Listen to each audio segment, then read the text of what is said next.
come back to the audience. We would like to continue with the afternoon program, which is the second FuturICT 2.0 forum. We have the full afternoon of the interactive program. Marcus, everybody, please. We will start with a few welcome words by Dirk, Mario, and myself, and then we'll have our PhD student from the team, Mark, giving an introduction to the topic of distributed ledgers, blockchain, and taxonomy, and then I'll kind of summarize a little bit the last 2.5 to 3 years of FuturICT 2. We'll hear about the research progress. We'll try out the platform in an interactive session so you can really start earning your first tokens.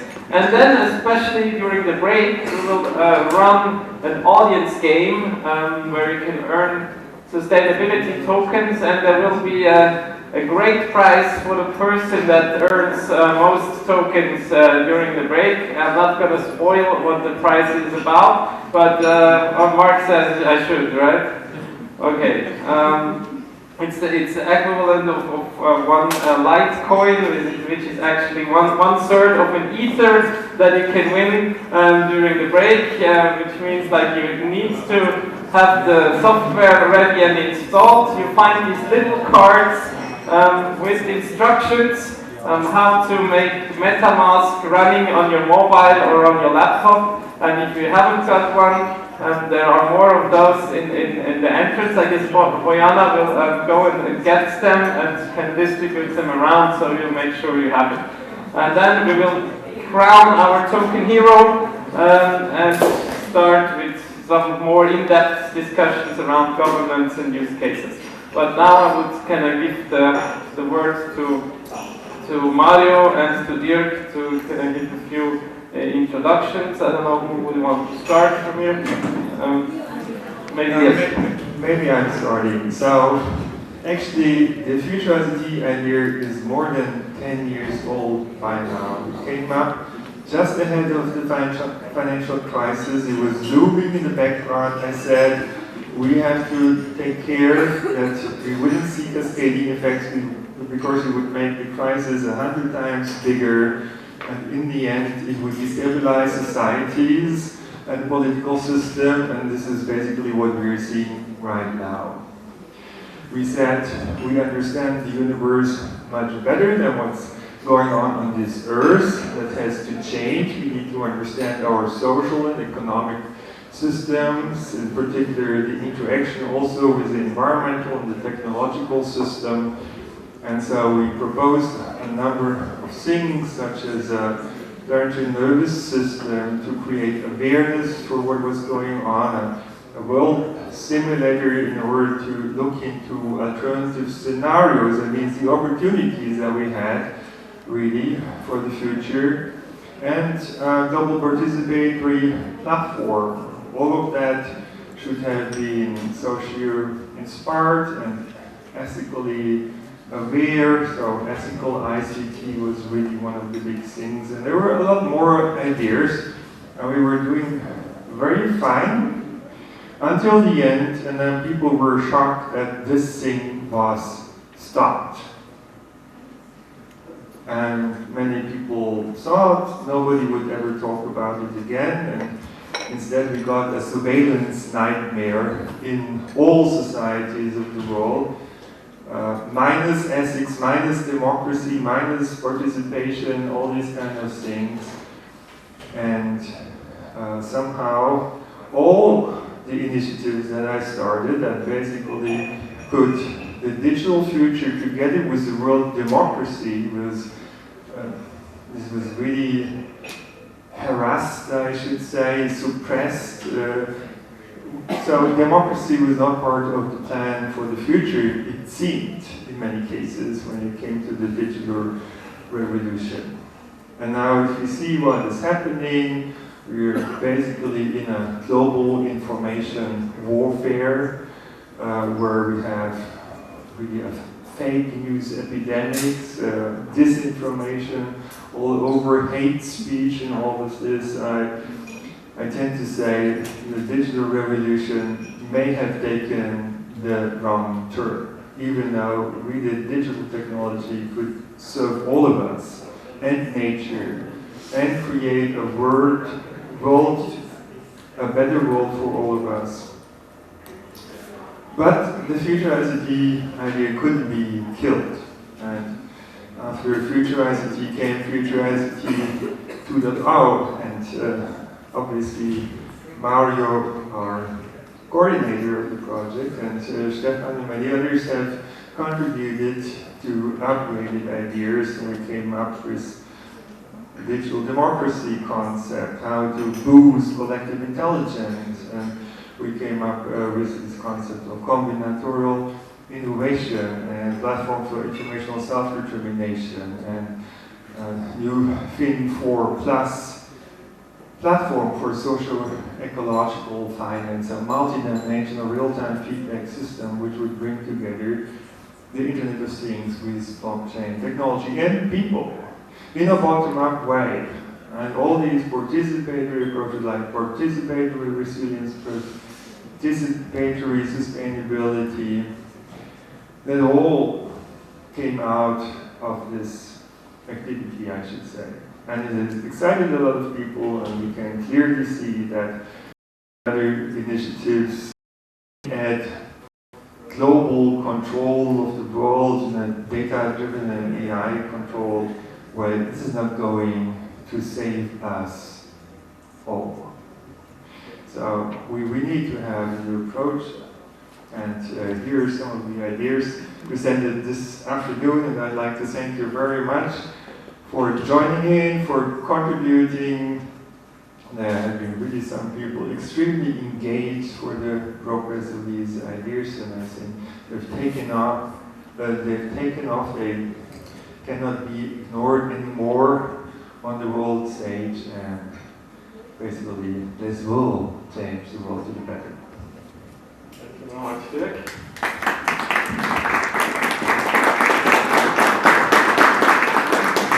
And we will hear from Mario. He traveled from Rome to join us at the workshop around governance and ID mechanisms yesterday, but also to be here with us today. And he's working for the National Research Council, and he kind of persistently was working for FuturICT too, despite not always ideal circumstances that he found at the CNR. Thank you very much for that, and for keeping the FuturICT on track.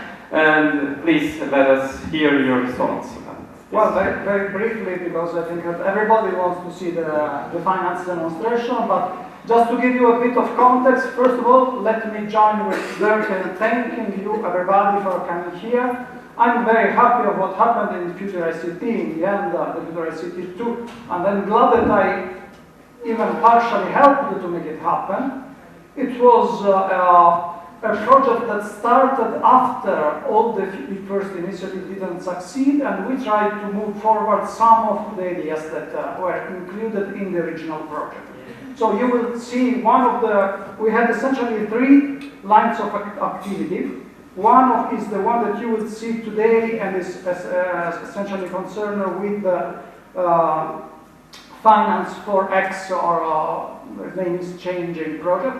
The other line of research was about helping researchers join social sciences and ICT together. This was one of the big proposals in the original FuturICT, and we tried to help that by instituting what we call the Stimul projects.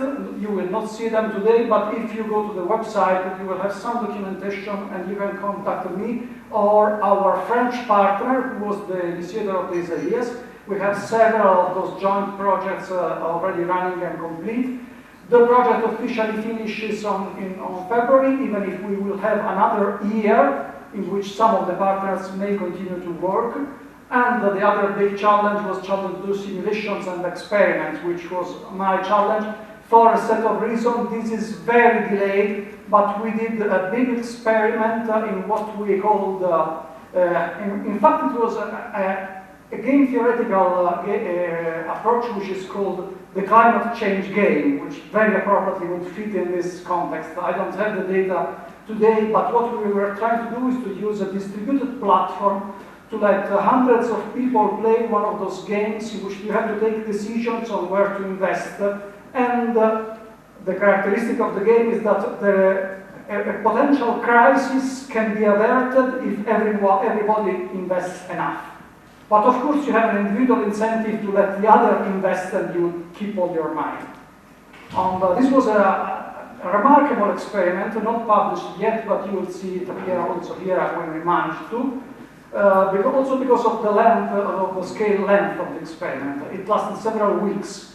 And many of the experiments with people that you see in economy are short-term experiments. And I don't think that all the cognitive structure that you use daily can be translated in a decision that you take in 10 minutes in the laboratory. So this also was an innovation that resulted from this. This is, you will hear about today. So I guess in 5 minutes, that's a general presentation of what we've done. I invite you to look at the website and to subscribe to the Twitter feed of FuturICT that you can see probably also on the side of the website when you go to the home. Or not, because I've made it really big, but it's there somewhere, yeah? And well, thank you for being here, and if you want more information, you can contact me or any of the partners that you see around here. Thank you very much, Mario. So now they are here. It's kind of loading a bit slowly, but yeah, you find our tweets online, and we also creating currently an interactive ebook. So we're trying to do a write-up of all the experiences that we made, all the workshops that we had, so that ebook will be open access. And everybody that is interested in a topic can access this ebook on our FuturICT 2 website. We plan to have it ready by the end of January, so before the official end of the project. We have two of the people that work with us to write the ebook here. We have Louis and Owen supporting us with that work. Thank you for that. We're all excited to see the final product and to have something in hand that we can show to people, because so far we really concentrated on development work and we did not write too many things about finance for the future. So much about the intro, I would say. We would then directly hand over the word to Mark with the introduction to blockchain and DLTs in general, just to give background to the ones among you that don't kind of professionally work with these topics.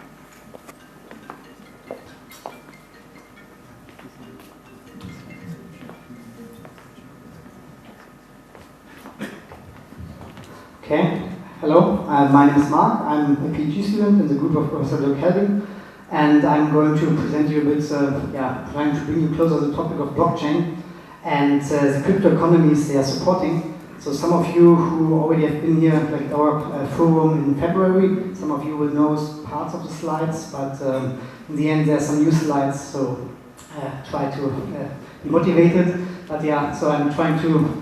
So this is like kind of an introductory course for all of you who maybe didn't or don't know what a blockchain is. So my question is like, who heard of a blockchain before? What it is? Cool. Very good. Who heard of distributed ledgers? Smart contracts? Hash graph? Okay, so I think most of you already know a lot of these terms, but just to set the stage very briefly. So we are talking in general about distributed ledgers, which are like a data structure or a database where people can store transaction input And the blockchain is basically one type of these distributed ledgers, but of course there exist other type of these distributed ledgers, like for example directed acyclic graphs or like hash graphs. And then we have like one type of application of this blockchain technology, which are currencies, like cryptocurrencies. But you can also have other types of applications like smart contracts. And one type of these currencies is Bitcoin, which I think most of you heard. But of course we also have other currencies in this space. Yeah, so this is like terminology. And let's jump into it. So this is like how a distributed ledger system looks like. We have here a distributed ledger, a blockchain, and it comes like a ledger. You see a lot of entries in it. So it's kind of a database and you can go there, query it, see what is inside. And the special thing about this blockchain or these distributed ledgers is like how entries are actually getting written into this data structure. And for this, for example, in the Bitcoin network, we have a decentralized consensus network. So a lot of computers sitting all over the world and they are talking with each other. And as soon as they agree on something, they write it to the distributed ledger. And this is kind of a special thing. Yeah, and people trust this consensus network not to cheat, to be honest, and all of these properties. And yeah, one can discuss it into greater details. If you have questions, you can ask me. And of course, we have like actors in this system. So, for example, an actor here, maybe Bob. So he tries to send some money, some currency to someone. And what he does, he presses a button. He does an action, he tries to transfer some value, and he sends this claim to the consensus network. The consensus network takes this claim, they check, oh, can Bob really do this? Does he have a private key? Does he own these bitcoins? And if this consensus network agrees, yeah, this is a valid transaction, they write it to the distributed ledger. That's a core idea of how it works.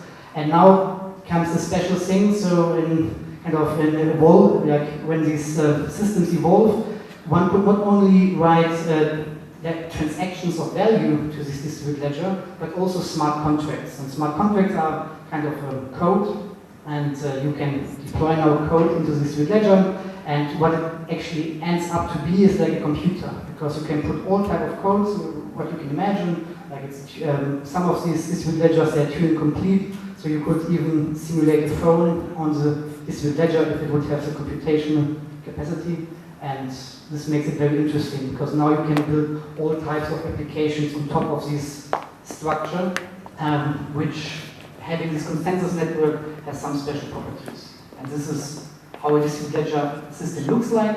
And when people talk about this system, actually when they talk about trust, they basically trust this part of the network. So they trust that this consensus network, they're not cheating, that they're honest. And then if they wrote something to the distributed ledger, it's immutable. So basically what is written to the ledger, that no one can change it afterwards. Yeah? And this is what people trust. And of course, in the end, it depends on the configuration of the whole system, if you can really trust it or not. So, and this is kind of the first take on what a crypto economy is, or what crypto economics tries to do. So basically designing this system in a way that it's trustworthy. And this is what people research. But the question is if this is all, or can you do more with these distributed ledger systems? And for this we developed in our group a conceptual framework which tries to model this space a bit better. And it looks as follows. So we have an action component, a consensus component, a distributed ledger component, and a token component.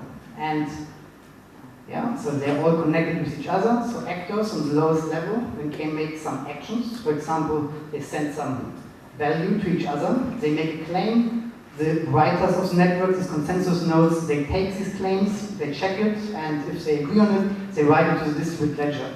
And then in many of these systems, for example in Bitcoin, but also some other systems, this writing to the distributed ledger actually triggers the creation of new tokens, which the writers are awarded with.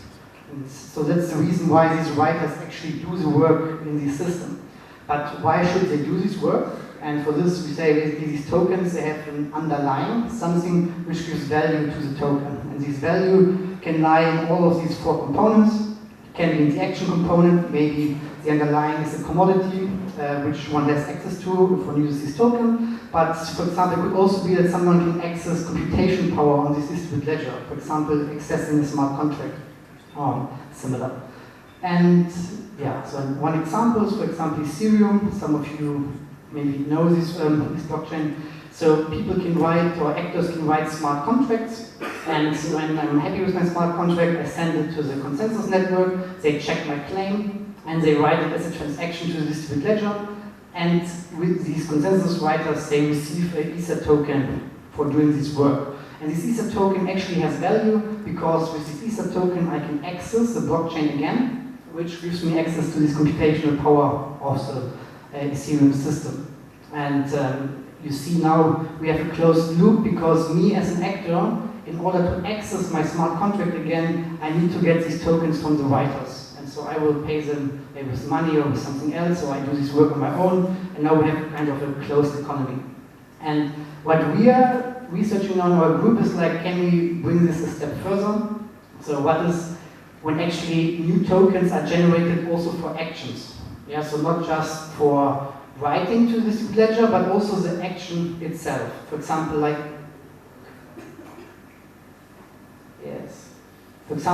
planting a tree. Yeah, so what is if I plant a tree, something happens in the system, and I get a token for it? And here's now comes the question: why should actors want to do this work? And this token actually needs to be designed in a way that people want to have these tokens. And this is kind of a second take on this crypto economics. So what people are doing is, or researchers are doing, they're trying to design these tokens in a way that people want to have them. And for this, we developed a taxonomy in our group, which tries to describe these tokens in greater detail. And so we also have like language for the other parts of the system, but let's deep dive into the token. And the token has different types of properties. It has a supply, like what we call, so whether is it capped or uncapped. So in the Bitcoin case, for example, there are like 21 million of tokens, and there cannot be more tokens. But other systems, the supply is actually uncapped. And we have different types of these properties. So for example, how new tokens come into existence. So is it through the consensus, through writing entries to the distributed ledger, or maybe is it through an action? And you can see now one can start designing tokens in this regard. So having different types of properties, and so that's a second take on this crypto economics. Okay. And then the third take is now when we have one token, these tokens, of course, they're also interacting with each other, and you can also define these interactions, and now it gets complicated. And as you see, so you start on the lowest level, you have to configure the system, then you have to configure tokens, then these tokens are interacting. At some point you are getting humans inside of it, so this all gets pretty complex. So you can configure it in so many different ways that one can use oversight. And here we did a small analysis of these systems. So we actually used our taxonomy, which we were developing, and we classified like 50 systems. We tried to cluster them, and we see like patterns in this space. So for example, you see that we have like a split between permissioned and permissionless systems. So systems which are more open and systems which are less open. And actually now, like coming from here, we basically say I'm having something more. So we now have like some general design patterns in this space, which makes it potentially easier for designers of these systems to choose a particular configuration. So for example, if I'm saying, hey, I want to have a permissionless system, most of these systems which are permissionless, they look like this, so I could maybe also configure my system from this configuration and then start deviating a bit from there. And we conceptualize this a bit more. So we have a design guideline. I will not go into details here, but you can find it like in this archive version in the internet. It should be published by tomorrow, I think, or 2 days, so probably not right now. And that was it. About introduction to blockchain and cryptoeconomics. If you have questions, just feel free.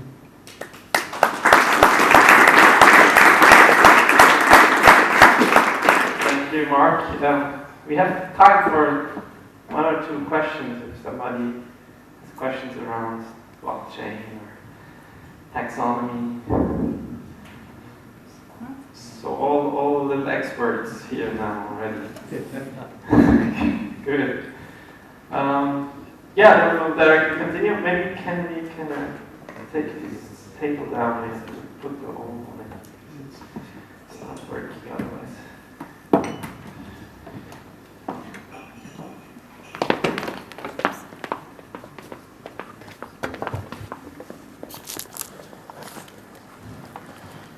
You still see it here, the screen? Okay.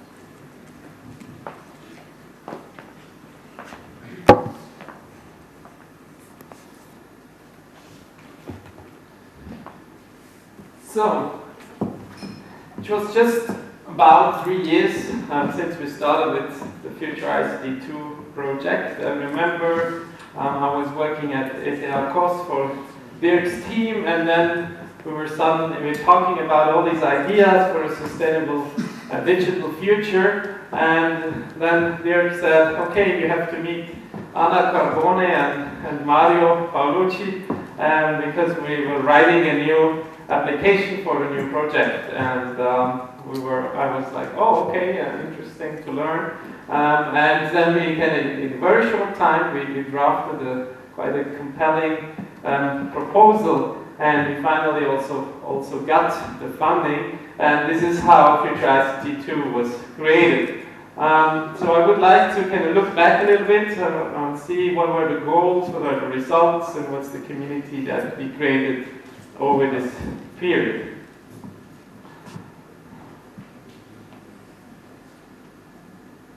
First, let me start with the famous video. I think not everybody has seen it so far, so I wouldn't want to miss that chance. The digital transformation is exciting. It also has potential downsides, such as increased unemployment and the threat to democracy and individual freedom posed by the abuse of personal data and artificial intelligence. Our economies still largely run on natural resources, but climate change and resource shortages lead to political instability and even military conflict, while increasing migration places demands on societies. To tackle the unprecedented global challenges that humankind is facing, we need to collaborate using smart tools and leveraging the power of diverse ideas. The aim of FuturICT 2.0 is to put our social, political, and economic systems on a more sustainable footing. We bring together a broad group of scientists, tech startups, civil society institutions, and individuals. Young and emerging scientists conduct research which combines cutting-edge information and communications technology with social science. They design and build interactive systems that adapt in real time to real-world events. Our node in Latvia, for example, is running simulations in order to adapt bicycle route networks to local needs. Our Italian node is conducting large-scale simulations to understand the formation of social norms that help prevent climate disasters. And our Swiss node is experimenting with a new multi-dimensional financial system.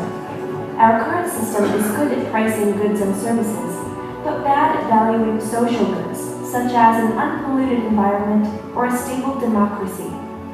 By harnessing the power of the Internet of Things and blockchain technology, we can reach the planet's sustainability goals much faster. Complex global problems are not insurmountable, but we have to act now. FuturICT 2.0 will provide a new sustainability toolbox.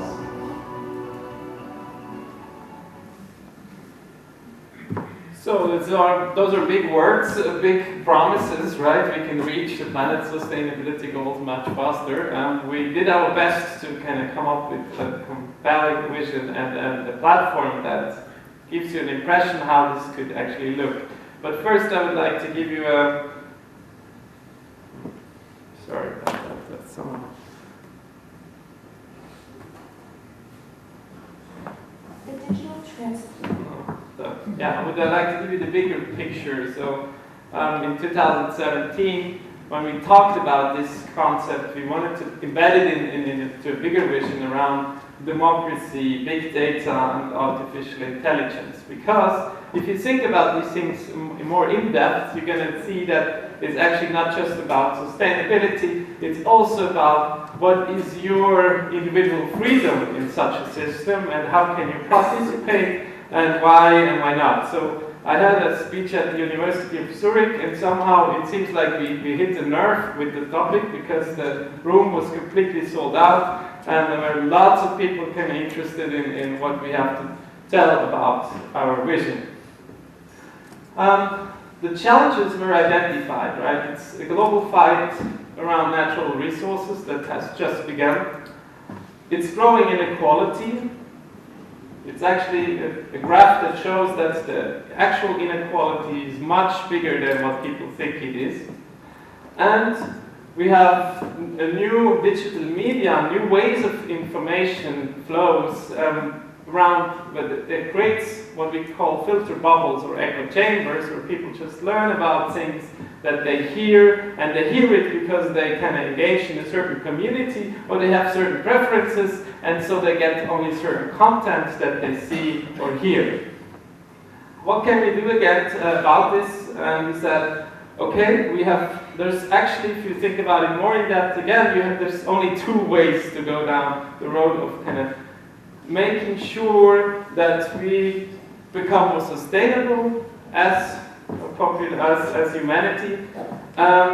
One is we try to kind of more actively steer society in a top-down way. This is what often kind of implemented, or people try to implement. It's based on central decision-making, machine learning, top-down orders, and to kind of implement, to make sure that people behave along the rules. You need to establish surveillance, or what is called citizen score in China, for example, and your personal freedom could be severely limited. Or on the other hand, on the other side of the spectrum, we have what we call an enabled participatory society with distributed decision-making, collective intelligence, massive online deliberation platforms, positive incentivation, and maximized individual freedom. Who would kind of rather live in a top-down steered society? One person there. Who would kind of prefer enabled participatory society? Most of you, and a few kind of they have something else in mind. So what we try to achieve is the right side of this dichotomy that I put here, right? An enabled participatory society in the digital era. To compare it in other terms, like the top-down regulation part of it, of the whole story, we experience it every day. And I don't think it's absolutely irrelevant. Contrary, it's necessary, but it's not the whole story, right? Because there's a few issues with that. First, it often has unintended side consequences if you try to steer a complex system in a top-down way. And then often it's actually not enough, because it's hard in a political process to agree on the right level of activity. Here you have the national determined contribution rating and the current policy rating for the G20 countries with respect to the Paris Agreement, and you see that almost all of them rank somewhere between insufficient and critically insufficient, which means we're absolutely not on a good path to reach the Paris Agreement goals. And it shows that the top-down regulation way has absolute limits that we already reached. So we said, okay, we need to find another option and that complements this, and we called that Finance 4.0. And Finance 4.0 is all about a bottom-up creation of values, or what we call currencies, digital currencies that represent various environmental, social, and other kinds of values and costs. This core network should be decentralized, and we use the Internet of Things and sensors to measure things directly, so that we can actually come up with what we call a decentralized system of community-based incentives for sustainability. So it's not centrally steered, but it's decentralized, it's subsidiary. Whoever has a good idea of things that he or she, or as a group of people want to support the positive action, can do that through the Finance 4 system.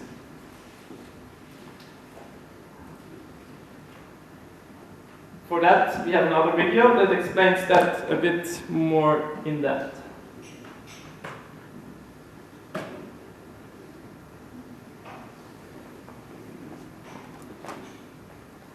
Our values often seem to be detached from our daily choices. For example, biking to work is a choice that benefits a few communities. Your boss might be happy because you're healthier, and the company has lower costs for providing parking space. Your city has fewer problems with commuter traffic and improved air quality. And because you don't need to fill up your tank, you're helping to reduce the global consumption of fossil fuels. Or let's say you only buy clothing from socially sustainable sources, where employers pay their staff a living wage and foster a healthy work environment. In reality, many people choose to drive to work, and many prefer to buy cheap clothes from employers who exploit their workforces. Local and global values do not easily translate into individual incentives. But every day, many people and communities do actually make vital contributions towards achieving common human goals in the realms of environmental sustainability, health and care work, social integration, education, and beyond. It's just that our current economic system is so bad at valuing these social goods and services. Shouldn't it be easier to value these kinds of contributions? Imagine a new system, which we call Finance 4.0. in which interest groups and communities could define positive actions and reward people who carry them out. These rewards would take the form of a variety of digital currencies which would represent different shared values. Imagine if you could collect ecology coins and health coins for your morning bike rides, and sustainability coins for buying fair clothes. You could then use your coins to access rewards that the communities choose, such as a free bike service or discounts. In this way, we can build a decentralized system of incentives that empowers everyone to make everyday choices that benefit our world. Find out more in our other videos and visit us at www.future. Okay, so we have a big space of issues that we tackle with the projects we run at our chair. First, we tackle the failure of climate change mitigation and adaptation, profound social instability, but also failure of financial mechanisms or institutions. The most important sentence probably in the whole video was that these tokens or these currencies, they represent shared values. So they can have all different kinds of values. That doesn't have to be monetary value. It can represent whatever value you give such a token. And it is very hard to imagine for most of us, but it might become a bit clearer when we go through the other presentations, and especially when you try it out. But this should really make our financial system multidimensional as compared to today, where we're trained to think about everything in terms of money, actual fiat money. So what is that? We would say goodbye to blah blah land, and we really start building stuff. This is why we started our demonstrator quite early on in the project. Or in other words, we said less marketing and more make a thing. So we really want to have an impact with our activities. We had several events that we organized. One was jointly with Joe's. He did a wonderful event in Bangalore in January about FuturICT for sustainable cities. And we had an event here in Zurich in February where we had the first FuturICT 2 forum. It was a very interactive forum with actual workshops around some of the key aspects and topics of FuturICT 2. For example, we had a workshop on crypto economics. We had a workshop around proof mechanisms. How can you actually prove that an activity has been carried out, and why would you need to do that, and how difficult would that be? Then we had kind of a series of workshops around the proof mechanisms, the governance and ID workshop, which just happened yesterday. There's a few people in the room that were part of this workshop, and also a specific workshop around crypto economics. Very important for us was the interaction with students. We had many students that were doing their master's thesis or other work in the framework of FuturICT 2. We ran the BIOTS, the Blockchain and IoT, or BETS, Blockchain School for Sustainability, over actually 3 years, but 2018 and 2019 were the largest versions of these schools. We had more than 300 students from more than 35 countries, creating around 50 use cases for FuturICT 2, and we even have some of the students in the room today that were part of these activities before. So, I don't want to talk longer because I would like to leave the other explanations to my colleagues. First of all, then Marcus, and afterwards Benjamin with the presentation of the actual demo. But again, one more time, if you haven't done so yet, now is the time to install the MetaMask extension so that you're afterwards prepared for the actual demonstration. Thank you very much.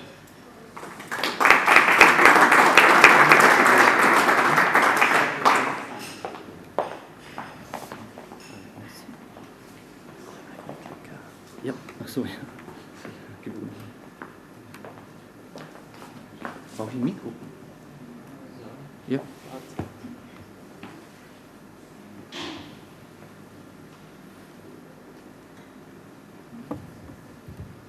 Okay. So I'm not used to hold a microphone, but that's fine. It's great to have you all here because we worked hard for the last 2.5, 3 years on this, and it's great to show it and share it with so many people. I call the talk of today Sci-Finance 4.0, the science, or new science even, behind Finance 4. Before that, I have the same thing that Stefan just said. If you haven't done so, go to metamask.io, download the version you want to have for your mobile phone or your laptop, and try to do the second step as well, and then Ben will help you for the next steps. That's my longest standing entry slide to the whole topic, and it's immediately clear to everyone without explaining.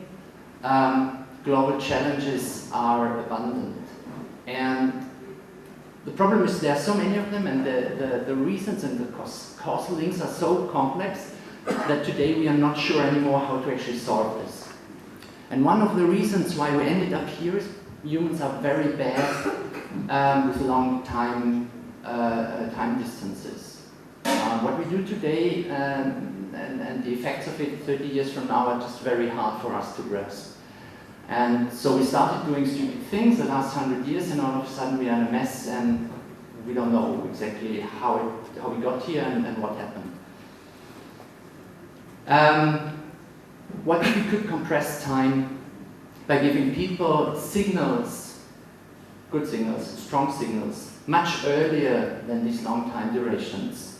And one of the signal mechanisms societies invented over the centuries is money. Most people react to it, either to get it or to spend it. Most of the people have an understanding how it works. Now, Our today's money has some interesting characteristics. It's a signal of what we value, which is good and useful for coordinating people. But it's also, and we are not thinking too much about this, money is future potential. It's like stored energy.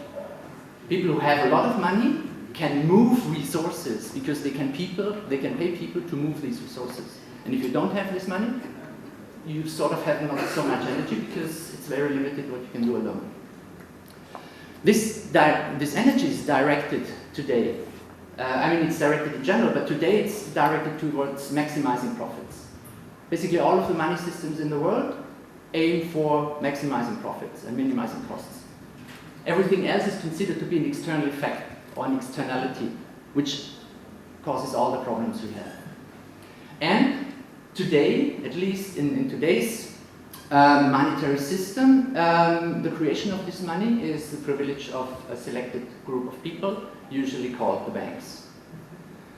Now, with that context, the next slide with the three comparably simple starting ideas of Finance 4 may still sound simple or they may sound revolutionary, depends on your perspective.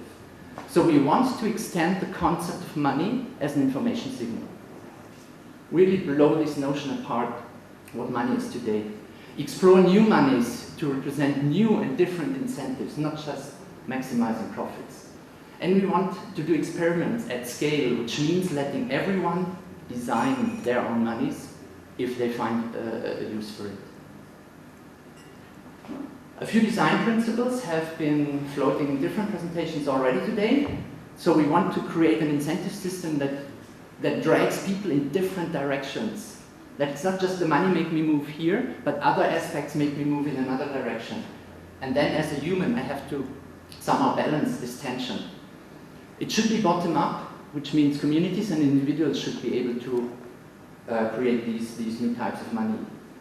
It has to be peer-to-peer. Everybody in this new world has equal possibilities and equal rights to create these new token systems, to participate in the system, etc. And as a corollary of that, the governance needs to be democratic as much as possible. So now, think for a second. What are the things today that people do sometimes and which are great, but they don't do it enough? Because they do not have any extrinsic motivation to do it. It's their own understanding.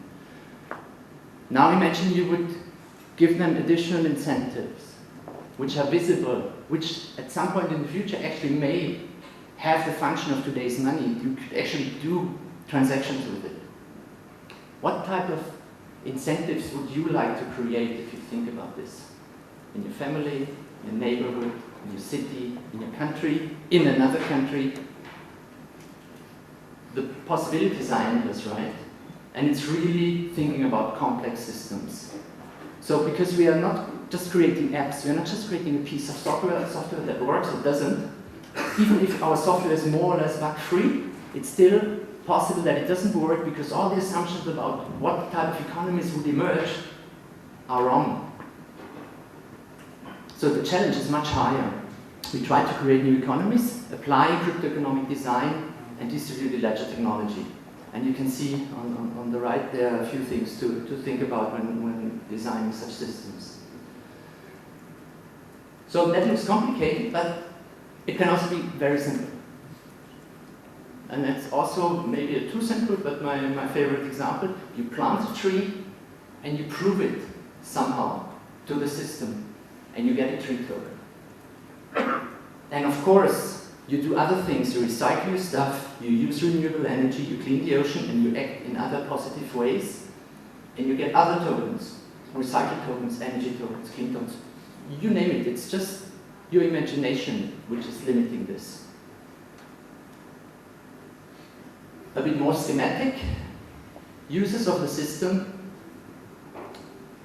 can look into the system and see what tokens are around, and if they're interested in obtaining one or more of them, they do the required actions and make a claim about it. And then they have to prove that they actually did this action, either using some technology, sensors, or other users in the system. And if that's all correct, they will obtain a token. And the list of actions and the list of potential tokens is, as I said, pretty limitless. And the interesting thing is that communities are the ones in the first place who decide what they value and what they would like to reward. So it's a very dynamic system basically from all angles. Again, a step higher in the logic logic of the system. So we have a lot of these tokens because anyone can create them, anyone can obtain them, and nobody can stop them from doing this because we are using this technology that has some characteristics that, prevents other people from stopping what you want to do. To make this possible and not end up in a complete mess, we need to think about governance quite hard. And also, you are not surprised that we're also trying to use tokens to coordinate these masses of people and in an anonymous way on the system. So for example, to manage and separate good from bad tokens, we would like to have a list of well-accepted tokens by the community, and everybody can participate in these voting processes, and you need governance tokens for that, for example. To show that you are not just a rich person in the sense of having a lot of tokens, but you are also a good citizen in this environment, we have the possibility of reputation tokens that you can get for certain activities on the platform that supports the well-being and long-term health of the platform.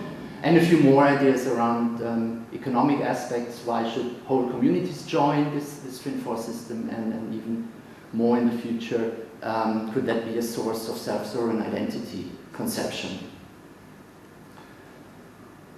This all we discovered over the last years, and not just us, other people around the globe are also working on similar ideas because the time is right and the technology is there. And this new field doesn't even have an agreed upon name yet. So people talk about cryptoeconomic design, token engineering, tokenomics, and there are a few others. And on the left, without reading them, I just give you a few definitions of different people. One I like a lot because it's easy to understand comparably. Create interconnected communities of autonomous actors within which efficient value exchange is enabled by technology. This is what we're trying to do. And it's really far from reality today in the sense of what is possible. Because the technology actually allows us to do things we cannot do today with other technologies. I'm not going into this, but people are even starting to talk about artificial life forms that live in the web, and because they can pay people to feed them and nourish them, depending on the definition of life, they are alive. Well, let's go back a step. Looking more concretely or conceptually on what we try to achieve is, if I'm using this structure from Michael Sagan, who is one of the pioneers in that space, I would say, we are trying to build the top 3 levels based on a blockchain which captures the 2 layers here. And every layer is enabled by the layer beneath, and every layer requires the layer above it. So our goal is to have communities create, account in, and trade in new multidimensional notions of socio-ecological value, aka tokens of all kinds, functioning in all different ways you could imagine. You will see in the demonstration what's possible. Then, of course, different users have different roles. There are people who try mainly to obtain these, what we call positive action tokens. Creators who create such tokens and spend quite some time in making good designs.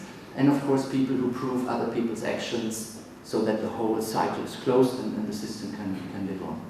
In order to do that, we need technical conceptions of fungible tokens that people can also transfer later. We need conceptions of proof types.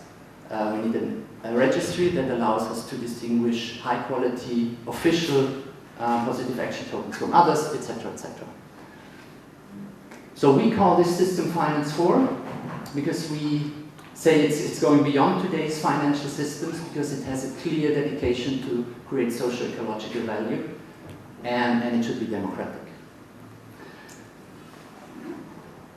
As you can imagine, and as I said, it's not just building a piece of software, so it's not just that here. to come up with a good design for decentralized application, you also need to think hard about what could people do with it in the future and what could happen. And one way to do that is you simulate it, you make some assumptions on how people in the system behave, and then you do some simulations and some analysis of that. You will see a bit about this later on from Annabelle. And we haven't really started yet because we were running a bit out of time at the end of this year, but that's definitely planned for next year. And we have also partners here today with whom we actually want to do this, to do experiments in real life as soon as we have the whole system stable enough that we can say, okay, we can unleash it to 100 uninitiated participants. If you want to read more, there are a few publications. And before ending, only humans can create human-centric tools. So big thank you from my side to all the Fin4, FuturICT 2, Fin4 Plus, Fin4 Explorer, and some other names we had over the years of this project. I really hope I haven't forgot anyone. So big shout out to everyone on the list for being here, for helping us, and thank you.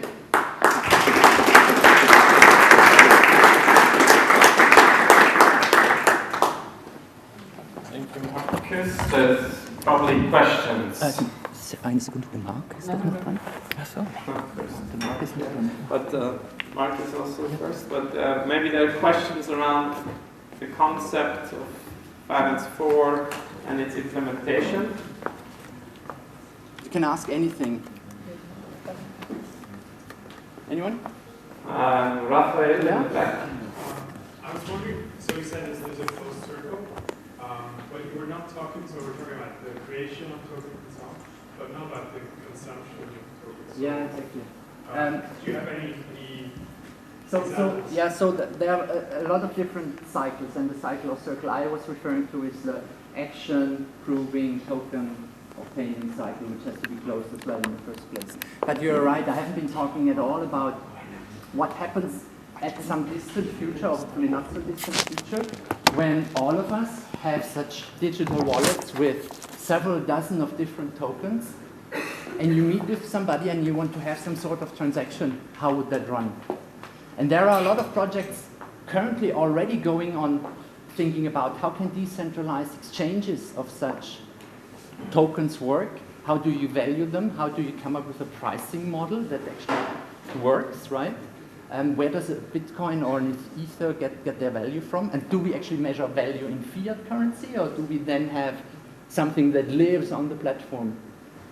So at the moment I cannot give you too much of a concrete answer because trade would be an emergent behavior of the system, ideally if it's designed correctly. And whether 2-3 tokens are valued 3 kilograms of plastic from the ocean or more or less is an interesting question, because today we don't know. And that's the other aspect of that technology and this approach. We can try out things in a way we couldn't do before. All right? Another question here in the round. On 31st of October, we had a conference, a small one, on Professor Brunhuber's proposition of a parallel blockchain currency targeted to the SDGs. Yep. As you said, there's a lot of initiatives going in the same direction, but I found it's a very interesting one, and together with the Bernard Lietaer's concept and real grassroots example working already in Africa and Kenya by Rancor Network and Grassroots Economics. How much are you connected with these? I mean, we read their stuff. We are not so much in direct exchange. I mean, Bancor is a very interesting example because it's one of these exchanges I was just mentioning. But at the same time, Bernard Lietaer and let's say this community of parallel regional currencies, they are doing great in solving a liquidity problem, because usually the problem at these communities is there's just no money around. There are people who could do things, but you don't have money to give it to them.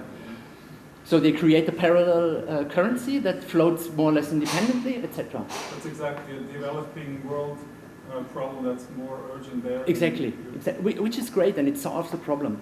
But what we are talking about is new conceptions, because these parallel currencies, even if they have some expiration date or higher inflation, that you have higher velocity of circulation, are mimicking today's money. And we think we can go beyond that. And, exactly, yeah. and therefore... That's why I think, as the person talking about India said before, yeah. when things are really taking track, I think it's important to combine these two sure. different things, because when Professor Brunhuber says it should be targeted to the SDGs, mm-hmm. then he needs these approaches yeah.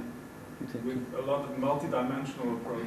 Exactly. Combined with the classical liquidity. There should not only be competition among humans around actions, there should be competition among tokens for uptake, which we don't have yeah. today, right? We have to use the money we have. Yeah, especially on directed by values, yeah. commonly agreed values. All right. Okay, maybe one last quick question that comes up quite often. I know maybe it was clear to all of you, but maybe Marcus again for you one more. You talked about you have to kind of behave in a certain way in that system and be a good citizen, and on the other hand we kind of said we don't want something like a citizen score. So how do you kind of clearly differentiate our system from a system that is like the citizen score? I mean, the big difference between a Chinese citizen score and what we are trying to do here is who decides about what tokens are created, aka what gets measured in the long run. And in the case of a government, and China won't be the last one to think about these things, it's the government, it's a small group of people who have certain interests and certain agendas to come up with certain metrics, right? And in the case of Fin4, we have also competition on that level, because I can have not only a variety of tokens competing for certain actions, but I can have tokens around the same type of actions, but the token quality is different. So I can, if I have the impression this one tree token is invading my privacy and I'm not doing this, then I'm not using it. I use another one, or I create my own. So this co-innovation and using the collective intelligence of the whole people, because it's all visible, right? You can look at the design, you can see how much the token is in demand. All of these things are visible to everyone, and we can all learn from it and come up with new proposals. Thank you very much for that. Usually we would add something around identity mechanisms, so that we would say you don't have to kind of reveal your real identity with respect to tokens, and also it's not centrally stored all the information, so that nobody could kind of put surveillance on you doing these activities. With that, I would like to continue with Mark. Mark is currently doing his PhD in a group, and he will explain his research to you. Yeah, just very brief. So I was told that I just have 5 minutes, so do it very quickly. In general, like it's a very new field, like this cryptoeconomics, and the academia is sometimes a bit conservative, so it's a bit hard to really do research in this direction. So I'm trying to show one way of how to do it, like very briefly, and if someone wants to discuss it afterwards, I'm very happy to do so. So I'm looking at economic incentives for information exchange, and I'm using 2 methods in my thesis, which I will talk very briefly about in the end. So in general, it's about information exchange, and there has been this question asked, how should we exchange information in the 21st century to benefit humanity best? Yeah, so it's kind of the motivation. And we see that information becomes more and more valuable. We have these different players in this realm, like Facebook, Twitter, these information platforms. They're taking more and more part in our lives, and some of them are designed in a way that they benefit us. So, for example, Wikipedia, it's like an open encyclopedia. It's free. Everyone can use it. Everyone can edit it. But we also have on these platforms these problems of fake news and of privacy intrusion. And in my research, I'm looking at these things and trying to design such an information sharing system that actually benefits us. Yeah. And in order to do so, a bit of theory. So people usually they share information, and they are motivated to do so by different means, and some of them are motivated intrinsically, so they have intrinsic motivation, and some of us, they are extrinsically motivated. And when one takes this self-determination theory out of psychology, which tries to explain this observation, is that actually intrinsic motivation requires a feeling of competence, of autonomy, and relatedness. So if I don't have these things, I cannot be intrinsically motivated, but actually positive feedback can enhance the feeling of competence and thus increase intrinsic motivation, and this extrinsic motivation can actually be integrated and become intrinsic motivation.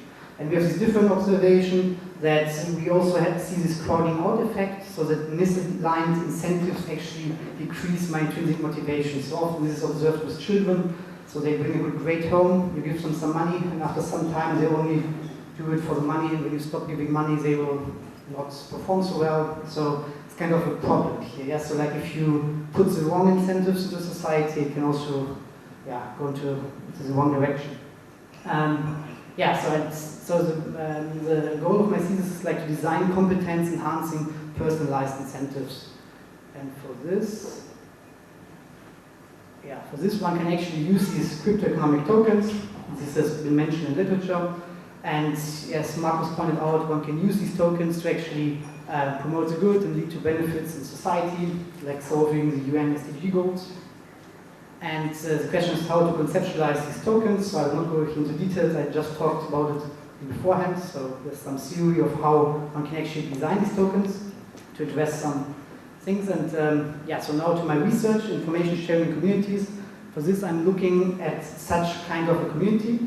So we have actors in the system, they share information with each other. They receive cryptoeconomic tokens as a reward, so different types of these tokens. And then they can interact with each other and they see the profiles of each other, but it's all locally, so you discover the others. There's no central database of who owns what, and Okay. So this is a bit more conceptualized. I will not go here into details. And for coming to an end, so I'm using two methods in my thesis. So this information sharing community, we saw in the beginning, I want to test it or to analyze it in a real world setup. So I'm going to design a field experiment based on Finance 4. So what you will be using today, there will be a mobile app which will be combined with another project from our chair, which was called InfoPolis. So it was one of these online deliberation platforms, and a part of it you can see on the top right. So users actually locally can create these linked networks of information, so you can store your knowledge and share it with each other. And we're going to apply it to smart villages and smart cities and see how we can, this application. So if you have questions, just approach me.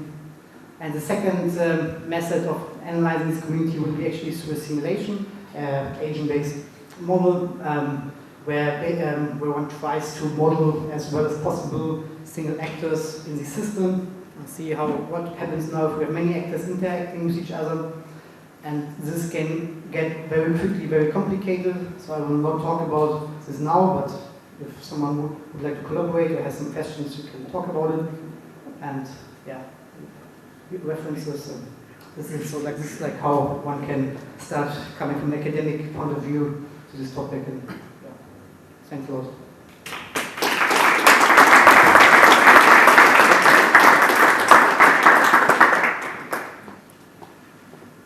Thank you, Mark. If anybody has questions directly to Mark about his research? Yes. Well, I think your project will be very important with regard to the question of how can you bring into business ecosystems as well competitors to share information. Because at the moment they have no incentive to share information. It's often the opposite. They do not want and they monopolize information. And as an example, we have Dossier. So it's one of the first blockchain business ecosystem which is running, I hope, in the future. But I think there is exactly one thing is missing, the incentive system. And I think what you are focusing on is exactly that, what it means. What do you think about that?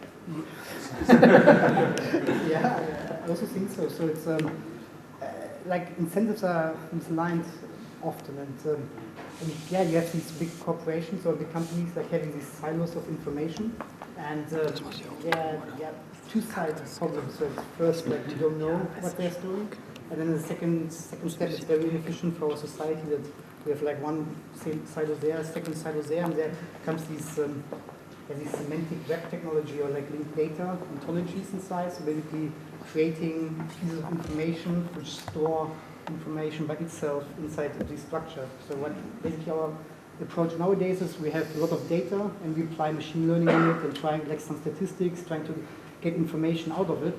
But we have more data than processing power, and like there's a gap which is increasing, so we can never really process all the data. So like storing it in a way that you immediately can use it, like through contextualizing the information, saying this is a house, it's in Switzerland, you link it to something, you can just take it as it is without processing it.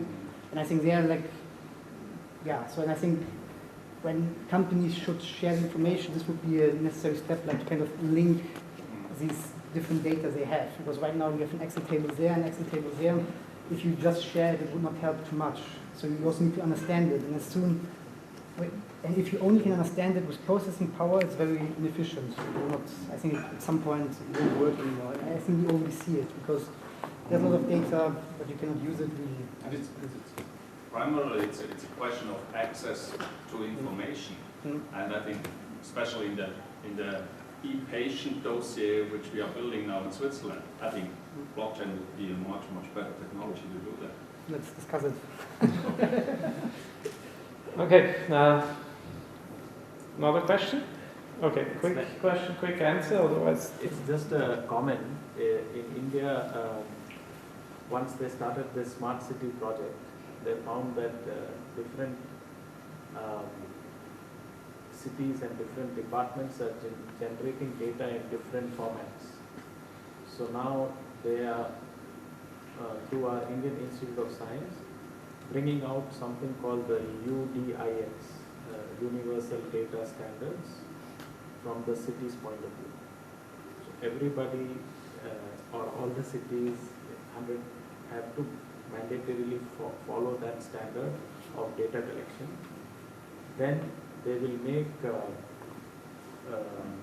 minus the person's information, even if it's personal level data. That data is available, removing the person. And so then startups can use that data to share among themselves to get technology stuff. But what is missing is Finance 4.0. So if you add that, then there is a real, because more startups will come to mine that data and more people will want those tokens to be rewarded, and that brings the loop.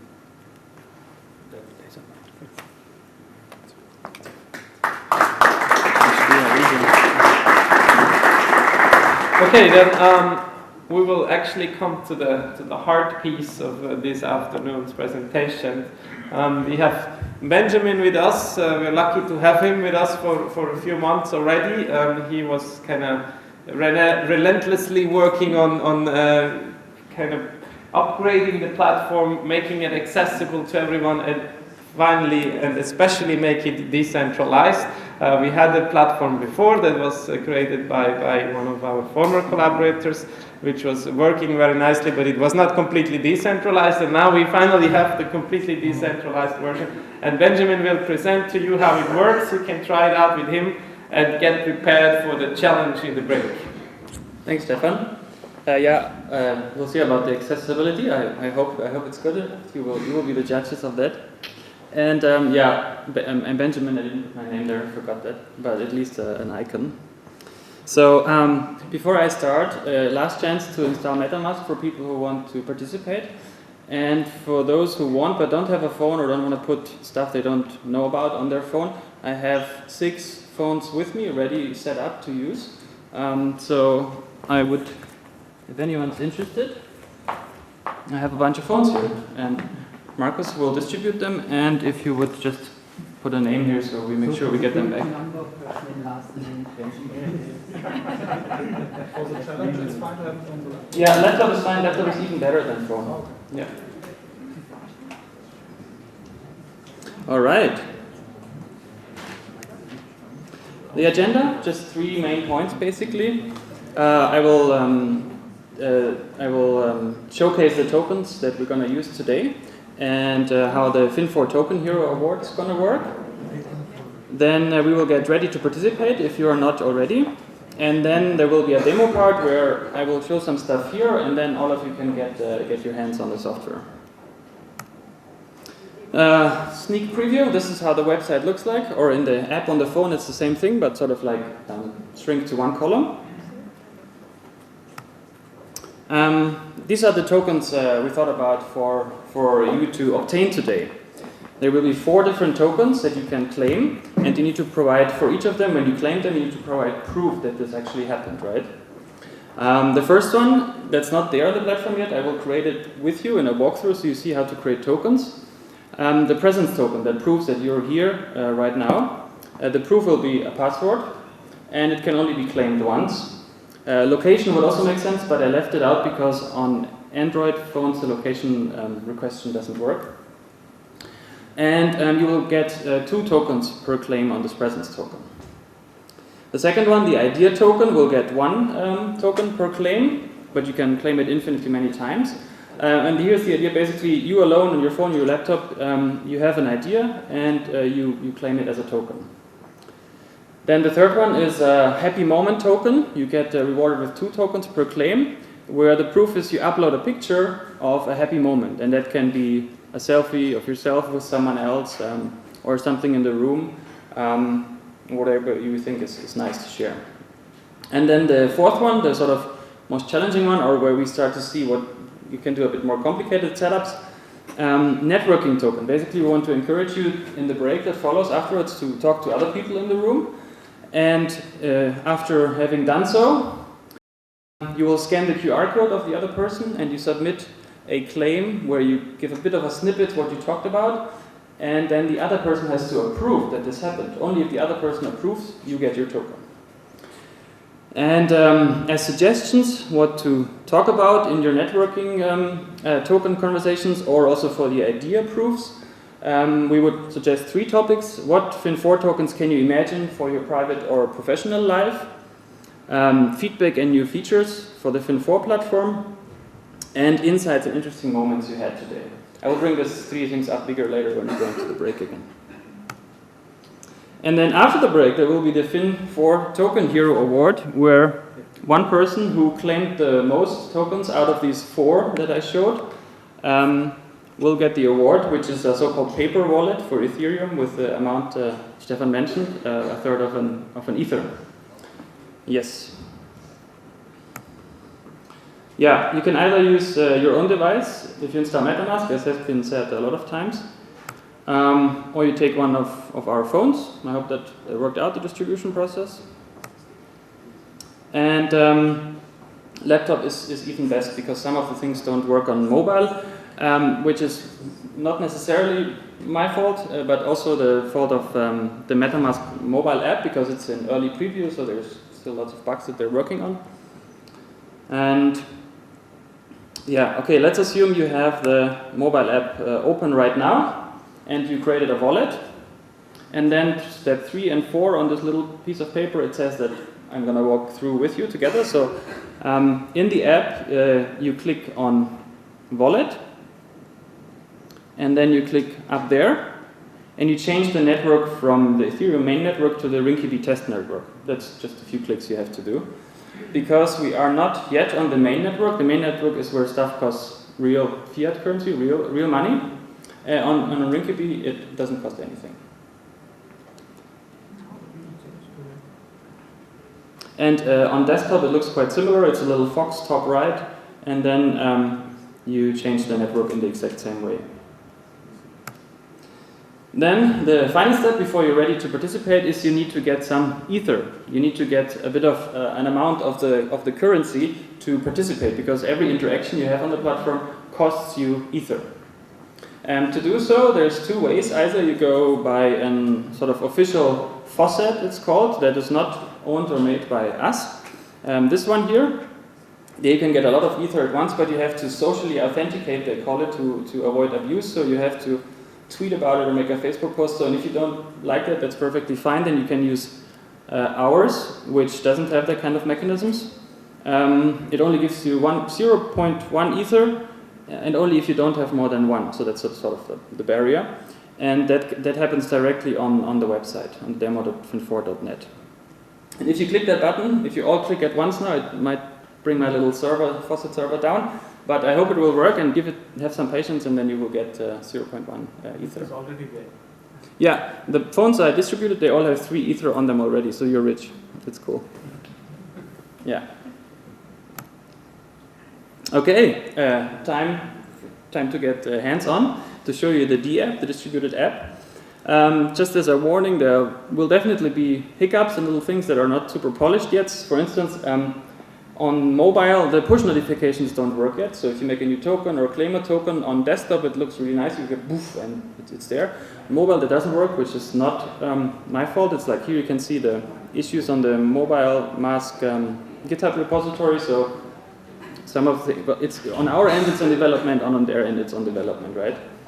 As I mentioned, the location proof is not working on Android. It does work on desktop and on iPhones. The app can crash when you upload a photo in the happy moment proof, as Mark noticed. And there will be little glitches in the interface, so I just would ask you to be a bit patient with the app. Can you please go back to the previous slide, the name of the token you showed? You can also see them on the platform. Oh, what do you mean? The next one. This so one? The after this one? Yeah. Oh. So when you have you go to the MetaMask. This one. Yeah, and yes, the next one. Faucet. Faucet.drinkiby.io, that's their site, where you have to tweet about it. Or you use our faucet directly on the starting landing page of demo.fin4.net. It's much easier to claim it on demo.fin4 than on the faucet. Yeah. All right. Here's my little script for the walkthrough. I'm gonna have a look on there sometimes. This is the website. You see some notifications because some of you are already doing things. This is how it looks like.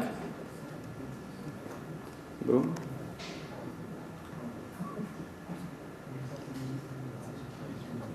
Yeah. So a little walkthrough. This is how you land on the page. This is where you request Ether. This is my current amount in Ether. This is tokens I already claimed. About settings, message from other user, transfer tokens to other users. An interesting feature that I will not go much more deeper today, user groups. So you can bundle users into groups. For instance, to make claims, to make proof types like one member of this group has to approve that this happened. For instance, if you have like sort of an admin group, yep, stuff's happening, that's awesome. Or you can say, another feature is token collections, where you can group together tokens. So for instance, I made a token collection called FuturICT 2.0 Forum, which contains the 3, and in a moment later the 4th one I will make, tokens that will play a role in summing up to the Token Hero Award. So token collections are a way to bundle together tokens. And the grouping feature I just mentioned can also be used to sort of make admins on these collections, where you can say all of these people, they are allowed to add and remove tokens to my collection. Yeah, here you can see the proof types that are currently in the system. Some of them we will use, others not. So location is live, it does work. You can create a location-based token. I have not so far, but anyone can do it. And then the curated tokens part is so-called TCR. That's actually we'll talk more about later. So that's the governance part. All right. Next, we create a new token. Here you see all the tokens that are already created. So 3 of them I made, the rest is by you guys. Mark, for instance, created a bug report token, which is a really nice idea if you want to submit bugs. And I will start the process. Forum presence token. How do I do this now? Like this. Forum presence.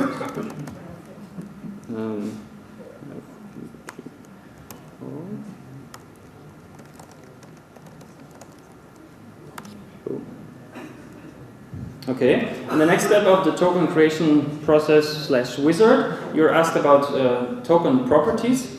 These are quite fundamental decisions you have to take at this point, because if you make your token non-transferable, for instance, you cannot send it to other users. If you don't make it mintable, no one can get a balance on it.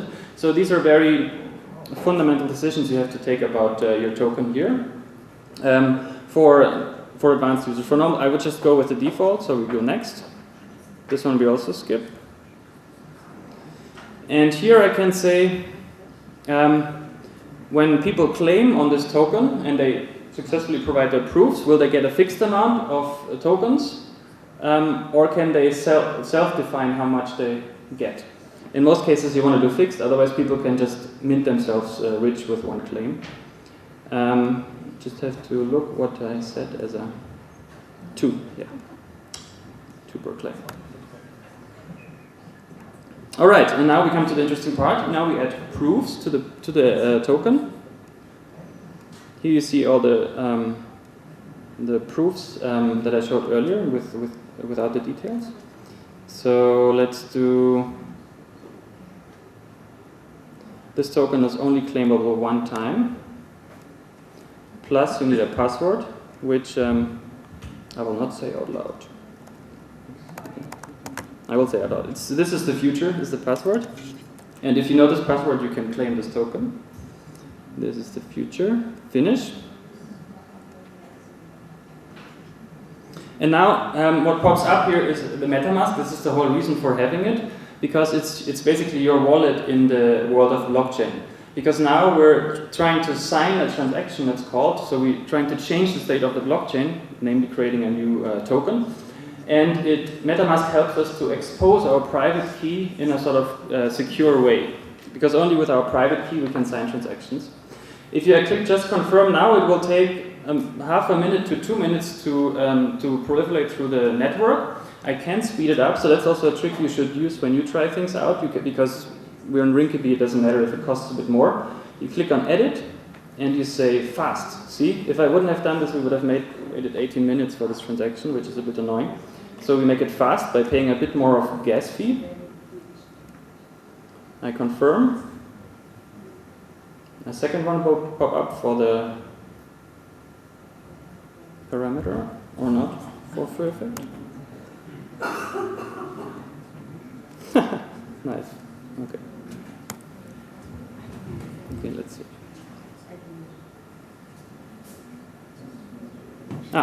Okay, just took a while, sorry. Oh, I know why. You do the same thing again, fast. Confirm.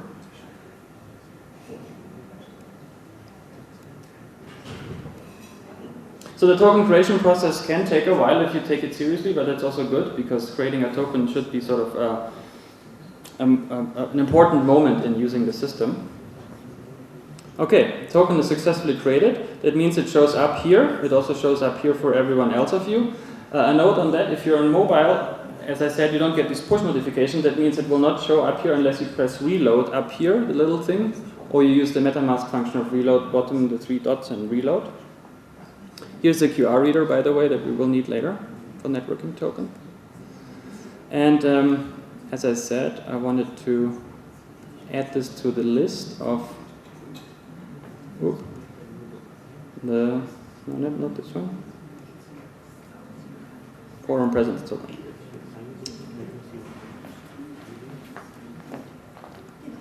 To the list of tokens that go into the Token Hero Award. Bam. Okay. And now I will claim that presence token, just as everyone else of you can do it. I will do this by going here into the token list and then view. I can get more details. I can edit because I made it, and I can claim.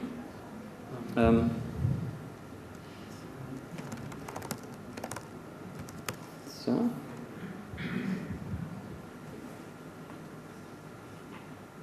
The same game.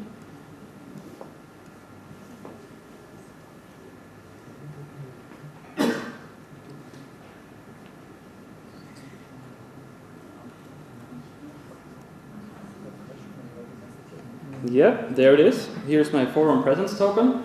It's not green approved yet because I have to submit proofs first. And it doesn't show up in my token balance because it's not proofed yet. Here we are. This proof was automatically submitted and approved because I claimed it for the first time.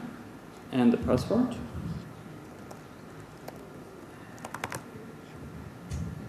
Correct.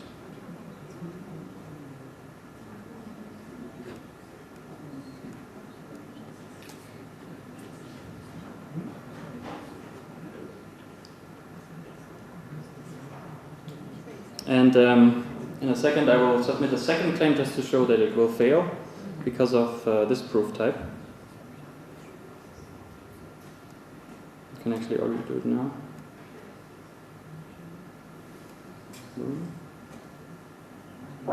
Yeah, see, that one got approved, it's green now. And the second one should automatically fail. So, okay, what's the next step?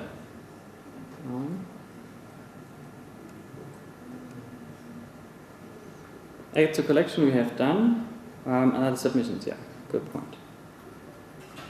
Let's just see if that works out as I promised. Yeah, so this waiting time is basically the network finding consensus on what's happening. So there's like hundreds or thousands of nodes in the network involved, trying to figure out if they agree on the state of the blockchain. As you can see, this one got automatically rejected. Why? I can see in my messages why. You claim on token what got rejected because you reached the yeah. So it works as advertised.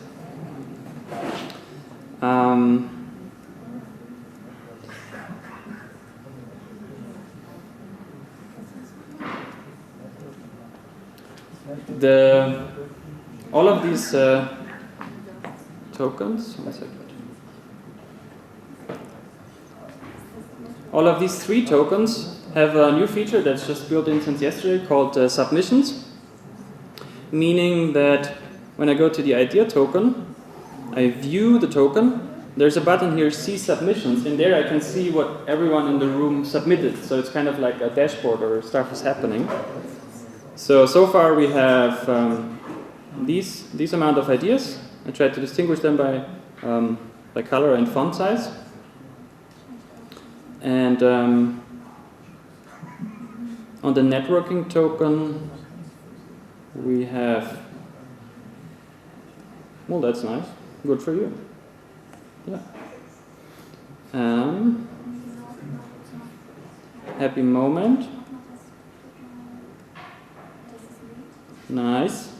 Yeah, be a bit patient with the happy moment one because basically the pictures are uploaded to IPFS, which is the interplanetary file storage, a decentralized storage space. And that takes a while, especially if you upload directly from your phone, it's going to be a few megabytes big. And then both uploading and downloading takes a while, so please be patient with that proof. All right. Next, I would do a networking claim with the help of Marcus to show you how that is done. I prepared one already. So let's say Marcus and I have interacted. We have done during the coffee break, we did our task and interacted. I submitted my claim. I did it already so we can save a bit of time. And now I want to submit the proof. And I have to provide both the address of my approver, Marcus in that case, and snippets from our interaction. Instead of typing the public address, which is a long and ugly string, I open the... one sec. Yeah, and Marcus can now open the QR code thing on his phone. Bam. That was fast. Let's say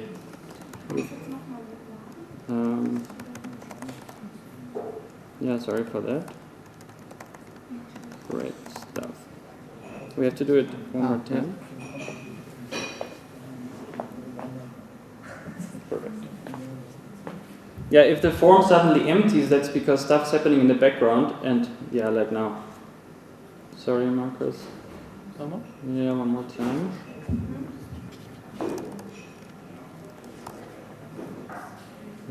Let's hope I'll be quick. Thank you. Damn it. Yeah, because in that moment someone did something again. Yeah, so that's definitely a big to-do. So last try. Quick. Yeah, I hope it. Okay. So decentralizing the world is a tough job, just to say.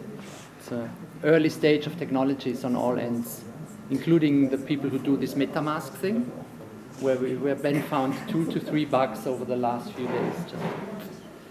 Okay. All right.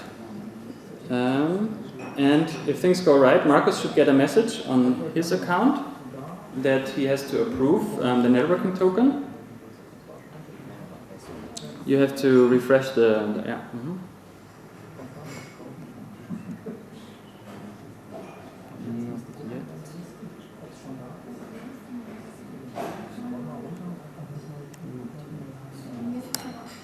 No.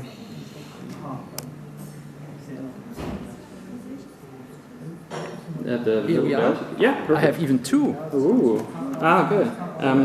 Let's wait a second. We will. So you can see how Marcus's phones look like. It's mirrored. So okay. The little bell top right is yellow, and if you click on it, you see the message that you got. Oh, but here you can it's perfect. You can, on the left side, if you move it, here you can read it. What do you mean? Then because it's double mirrored. What strange thing? Did you click on the? I cannot concentrate. Wait. What? No, you need to click on the yellow bell. I cannot. Sorry. I have only 2 hands.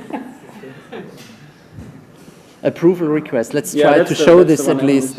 Yeah. So here and on this side you can read what it says. It says someone is asking me to approve the networking token. It also says the content I wrote, the la la la. And now Marcus has the chance to approve this or reject. And I click the green button. Approve. Yeah. This is nice. Wow. It's well.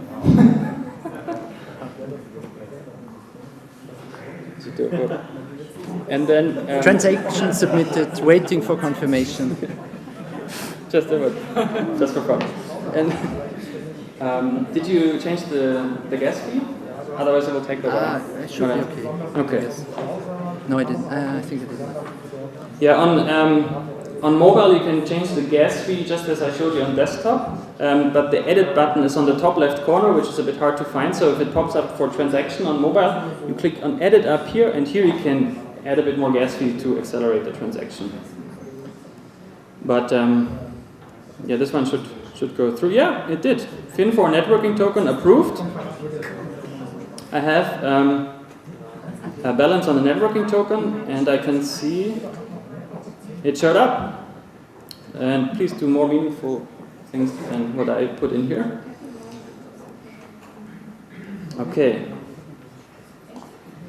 All right. Now, next part, claim what are the planned tokens. So this part I have to show you on my computer. This is not on the network that you can all access, which is due to an error I did this morning when I deployed the system, because I wanted you to have all the new features in it. And when it was deploying on the Rinkeby network, I forgot to note down the smart contract address of the Oracle engine that accepts the proofs from the plan. And basically now I don't find the contract anymore. Literally, it's out there, the contract on the Rinkeby network, but I don't know where. I could go through my transaction history on Etherscan, but there's so much, so I didn't. This is why this part is offline, so you cannot claim this token unless you come here to my computer. And let's set this up. Boom. And so this is the sort of most sensitive part of the whole thing, so might or might not work out.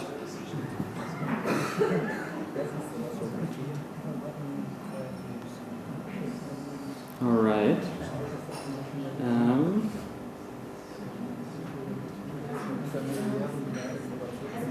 Sensor is active.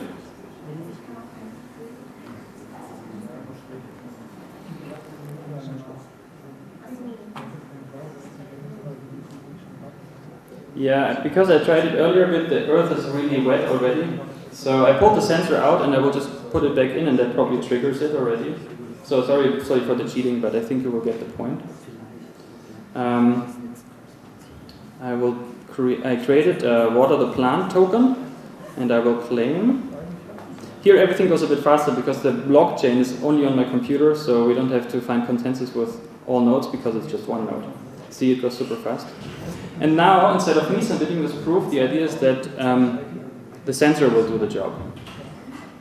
So this is all up and running. Let's see. Fingers crossed.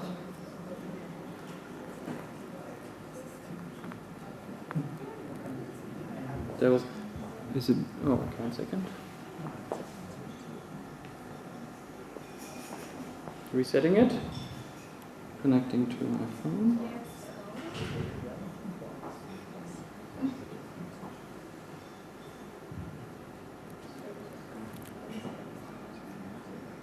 Yeah, so for this we definitely need sensor experts like the previous speaker. So like super solid.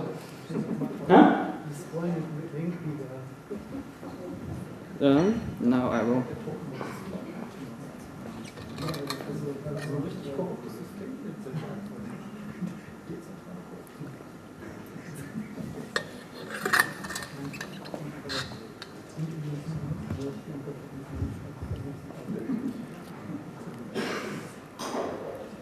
Bam! Clap. All right. So the sensor sent it. Now the hope is that it got proliferated. Yeah, it got passed through the Oracle engine, and it arrived in the front end. Nice. This is great because it's literally the second time it worked today. So that's awesome. Cool. All right. Yeah. About how meaningful that actually was is another discussion. Maybe not so much in this case. Yeah. All right, time for you to go crazy in the break. There will be a coffee break now, and afterwards we will have a winner who gets the Fin4 token award. And I will leave this slide up just as inspiration for what you could talk about in your networking conversations and what to submit for the ideas. All right, see you after the break. Woo.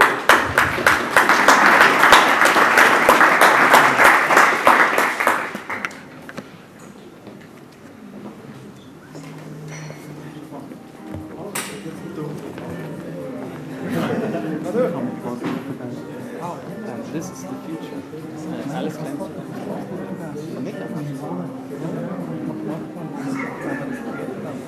Dann, du kannst einfach Neuquality erstellen. Ja, klar. Ich muss gerade selber einen Schluck trinken.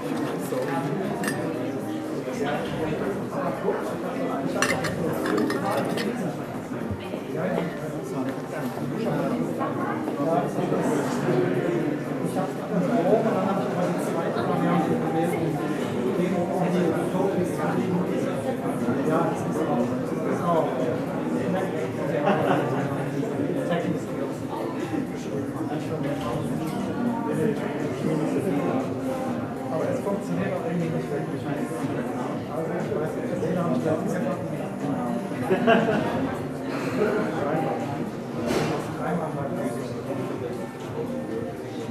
ja, das ist das Problem. Man kann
Weil meine Batterie hat gerade einen Geist auf. Ah, okay. Kannst du auswählen, HTC oder Motorola?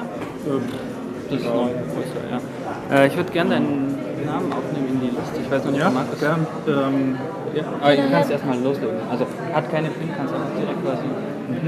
Jetzt hast du halt quasi den Account neu, nicht den von deinem Handy.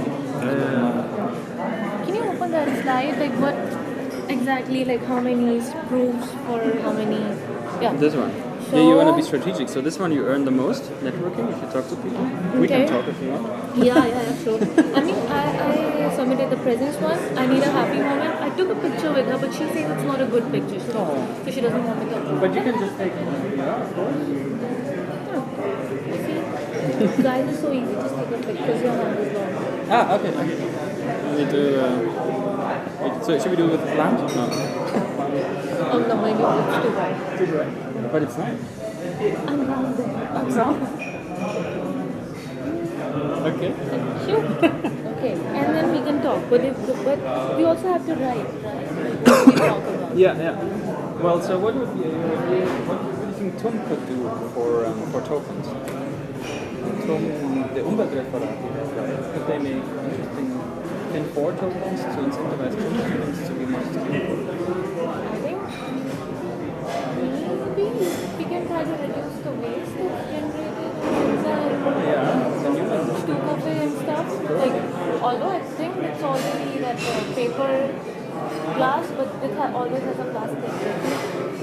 And you know, every time students buy coffee, you collect that plastic. Okay, so are we doing something? Yeah. No, I guess. No, I think that when you buy coffee from two cafe, you have that plastic coverage. And then you collect, like, it just goes to the dustbin, right? It's not separated like plastic. So then when we put reduce with carton, paper. Somehow, yeah, that or like Clothing. Yeah, probably everyone thinks. Yeah,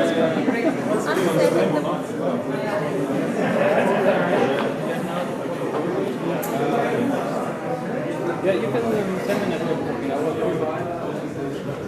it's not a good pick. I want another one. You just Pick it. Yeah? Do Should I your do hands, it? yeah, your hands Okay, up. let's do it with the right one. Thanks. Okay, that's good. I'm gonna send this to you.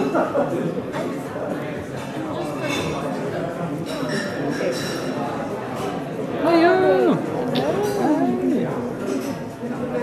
How many do we need to? I'm not confused. And it was nice to see how we started working on stuff, because in the noise level it's distracting, but I know it's because people do stuff. It's so nice. It was literally, it's true, it was the second time that we worked today. I literally drowned the thing it's gone. This was a worthy sacrifice. Is the live stream on? Can they hear us? Hello? And how many do we need to Submit? Yeah. To get to submit? Yeah, that's... Oh, you did? If you already did, don't do it again. No, I did. Make it faster. Yeah. But how many do we need to do for the happy one? As many as you want. Basically, how much So you the want. more I do, more I much on the Yeah, exactly. But the most you earn with networking tokens, because you get 3. Okay. This is when you want to send it to someone. Yeah, exactly. Yeah. And yeah. So this is actually okay. Token collection is the opposite. Nee, bei Token, also unter Tokens sind alle gelistet, die okay. erzeugt wurden. Ja. Aber für den Award habe ich eine Token Collection angelegt. Okay. Und da sind die 4 drin, die wir quasi nachher aufrechnen. Cool. Da sieht man, wie viel insgesamt schon. Ja, bist du zufällig am KISS-Projekt involviert gewesen? Ja, oder wir werden involviert sein. Susan Fassbind, ja genau. Ach so, ja? Ja. Und das ist natürlich ein spannendes Ding. Total. Und ganz wichtig ist das User Interface. ja, insbesondere für die Zielgruppe. Ja, genau. Das ähnliche Problem haben wir eigentlich weltweit. Wenn es um den Vorschlag von Professor Brunner geht, dann musst du es eigentlich auf dem simpelsten Telefon machen. Ja. Und zwar möglichst schnell. Ja, ich meine, das ist eine Herausforderung für alle Leute, die gerade Blockchain-Kram machen, weil du kommst um diese Metamask-Zeug nicht drum herum, um diesen Wallet, und der fügt halt enorme Hürde hinzu. Und das muss man erstmal kapieren, was geht davor und wie das ein. Also, was ich genannt habe als Beispiel, ist das Baucore Network zusammen mit Grassroots Economics gemacht haben. Die können das jetzt wirklich am simpelsten Transaktionen machen. Natürlich eigentlich ähnlich wie im Testen. Also das Mobile Money Typus, der schon 2010 auf dem einfachsten Telefon gelaufen ist. Das ist natürlich ein enormes Potenzial. Das Problem ist, wenn du bei jedem Token das machen musst, dann wird es schwierig. You want to scan my QR code, right? Yeah. We can do it right here. Whoa, so much stuff going on. Oh, I scan it. You go to this icon. Now everyone can scan my Okay, I'll do it. Well, you can flip the camera. Du kannst ja einfach die Verbindung hier rausnehmen. Ne? Ja, HDMI. Ja. Aber das ist jetzt nicht so geheim. No, wait, okay, let's do it on my phone. That's stupid like this. Maybe I can try. Wait. Ah, yeah, that would also work. But I have the same account. And what's the idea? So we have to give an idea. Of No, like you write a bit from what we talked about. No, not this one. The no idea?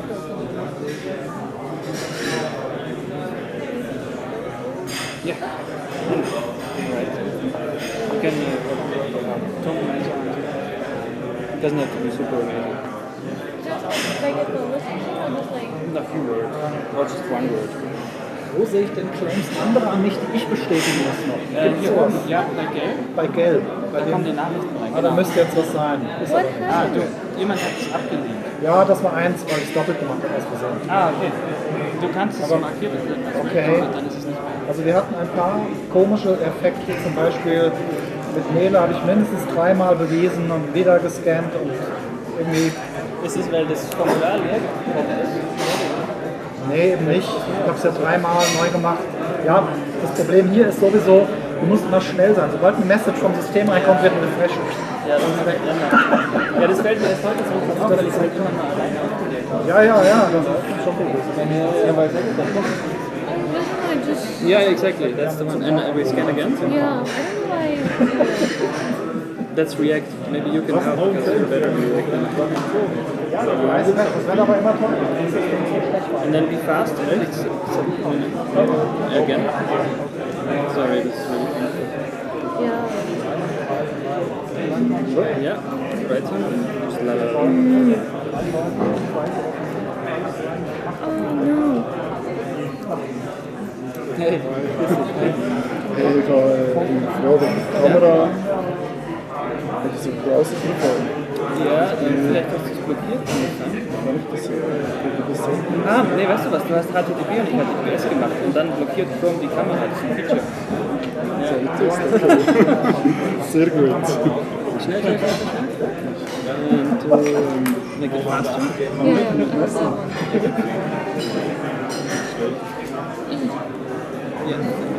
You know, when I opened my MetaMask, it was in Hindi. Perfect. What's this? You have one? That's Grammarly. Ah, it was in Hindi? Yeah, my MetaMask was in Hindi. Oh my god. I mean, that's cool, right?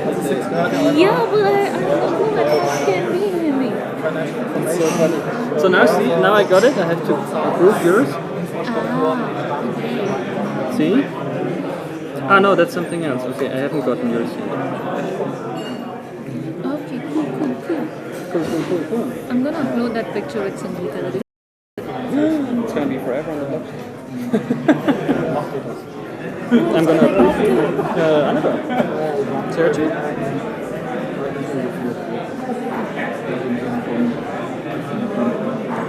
Netzgeschäft ist echt inexistent geworden. Das war die Hauptfinanzierungsquelle für die Bank.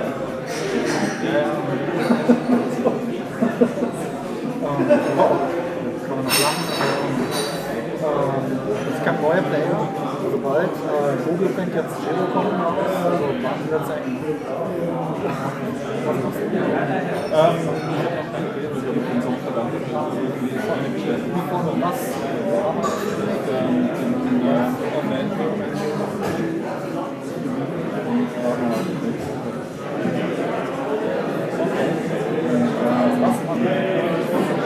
Ja, ich habe noch.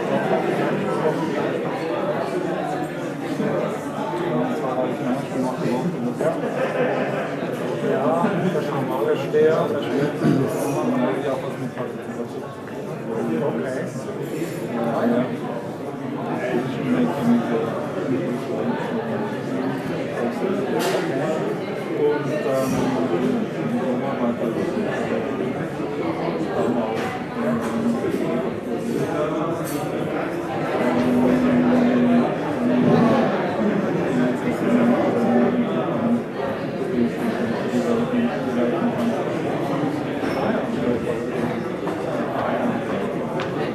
Hey Markus, ich habe was das Problem ist. Ist das zweite oder dritte Telefon? Ja, das passiert allen. Das ist, sobald du eine Notification hast, so. Ich krieg das nicht. Und das ist jetzt eins von uns und ich keine Ahnung, warum es nicht geht. Bist du auf HTTPS? Ja, das Ding ist drin. Weil das auf Chrome Feature, dass deine Kamera disabled ist. Wie bitte? Auf Chrome Desktop ist das ein Feature, wenn du nicht auf HTTPS bist, kannst du die Kamera nicht öffnen. Ja, das tut mir leid, keine Ahnung. Ja, das weiß ich auch nicht und jetzt geht's auch nicht. Ja,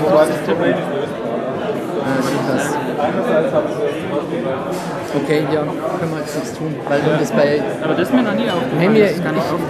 Jetzt ging es gerade bei 2 verschiedenen Telefonen nicht. Wahrscheinlich irgendwie wird es abgelehnt im Hintergrund, dann jedes Mal muss ich mir anschauen, was da kommt. Ich bin ja völlig irritiert, dass da so ein Video-Play-Dingens erscheint.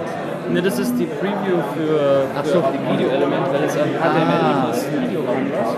Und da geht dann das NPM-Package mit der Kamera. Ja, was ich auch nice.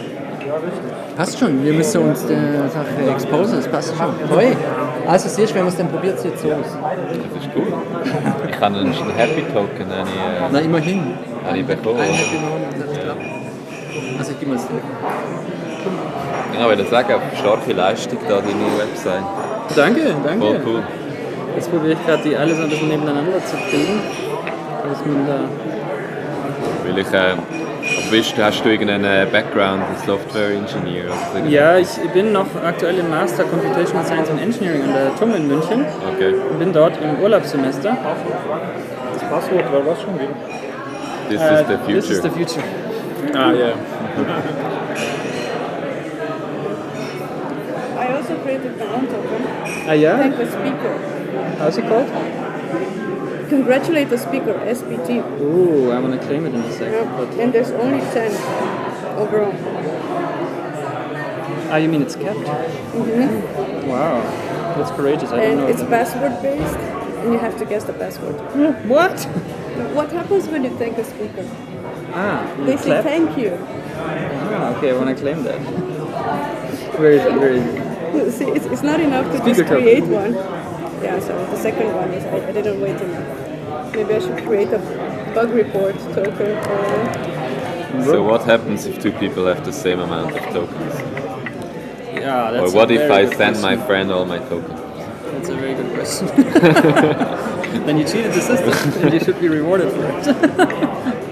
Maybe then you have to split that. No, I mean, I told Stefan, why don't we make first, second and third place, but he's like, no, winner gets it all. Yeah, just... There might be a winner. It's on its way. Look at all these things. It's so a big cute. wheel. Mm-hmm. Yeah, I claim. Ooh. Okay. Marcus. So how did you do this modular token? Is it a smart contract that basically inputs the variables for like the open sapling? Like, at which point do you mean? Like if you if you create a token, Yeah. you can set all the parameters, right? And then also set the proof. So Yeah. how does it know in the end what Yeah. kind of proof is needed? I can show you the smart contract.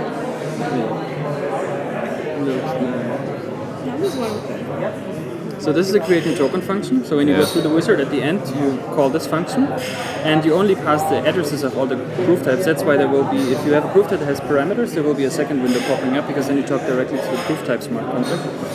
Here we do some things like sanity checking. You cannot set fixed quantity and let the user define their own quantity, otherwise we will fail here. Here we actually create a new token, so a new smart contract. Then because I cannot put all the parameters in the constructor because it will fail, I have to do a second function. I add the claiming address as minter, so they have the rights to mint on that token. And then... Na, wie sieht's aus? Sorry. Das sieht gut aus, schau. Hier geht einiges ab. Ich habe auch einige Probleme schon gehört, was die Leute so haben. Das sind die Ideas, das sind die Networking-Token, offenbar geht das nicht ganz so ab, und das sind die Happy Moments. Aber haben wir schon, können wir jetzt irgendwo sehen, wer, wie viel? Nee, das müssen wir fragen. Genau. Was wir sehen können, ist die... Wie viele das überhaupt genau, den Total Amount, wie populär die quasi sind. Aber sonst müssen die Leute fragen und quasi sagen sollen. Aber das sind die du kreiert hast jetzt hier. Ja. Ja, ich habe ja mit MetaMask auf iOS gibt es schon noch einige Problemchen.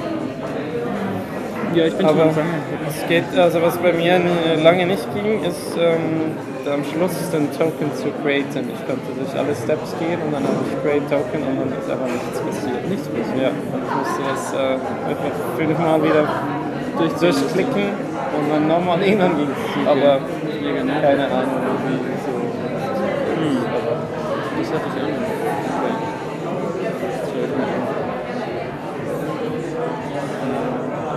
Und dann habe ich irgendwie aus Versehen habe ich nur zweimal.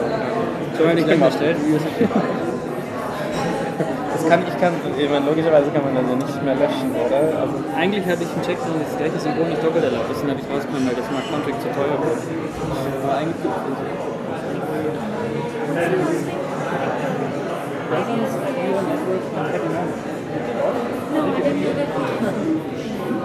You don't have to create a token. Oh, the presence token. I did the presence, I did the happy moment, I did the networking. Yeah, I did. Okay, what's I'm supposed to do with the idea? Like, am I supposed to give an idea? Yeah, and no one has to approve it. Not here, but with the client. Yeah, okay. Ja, wie auch immer.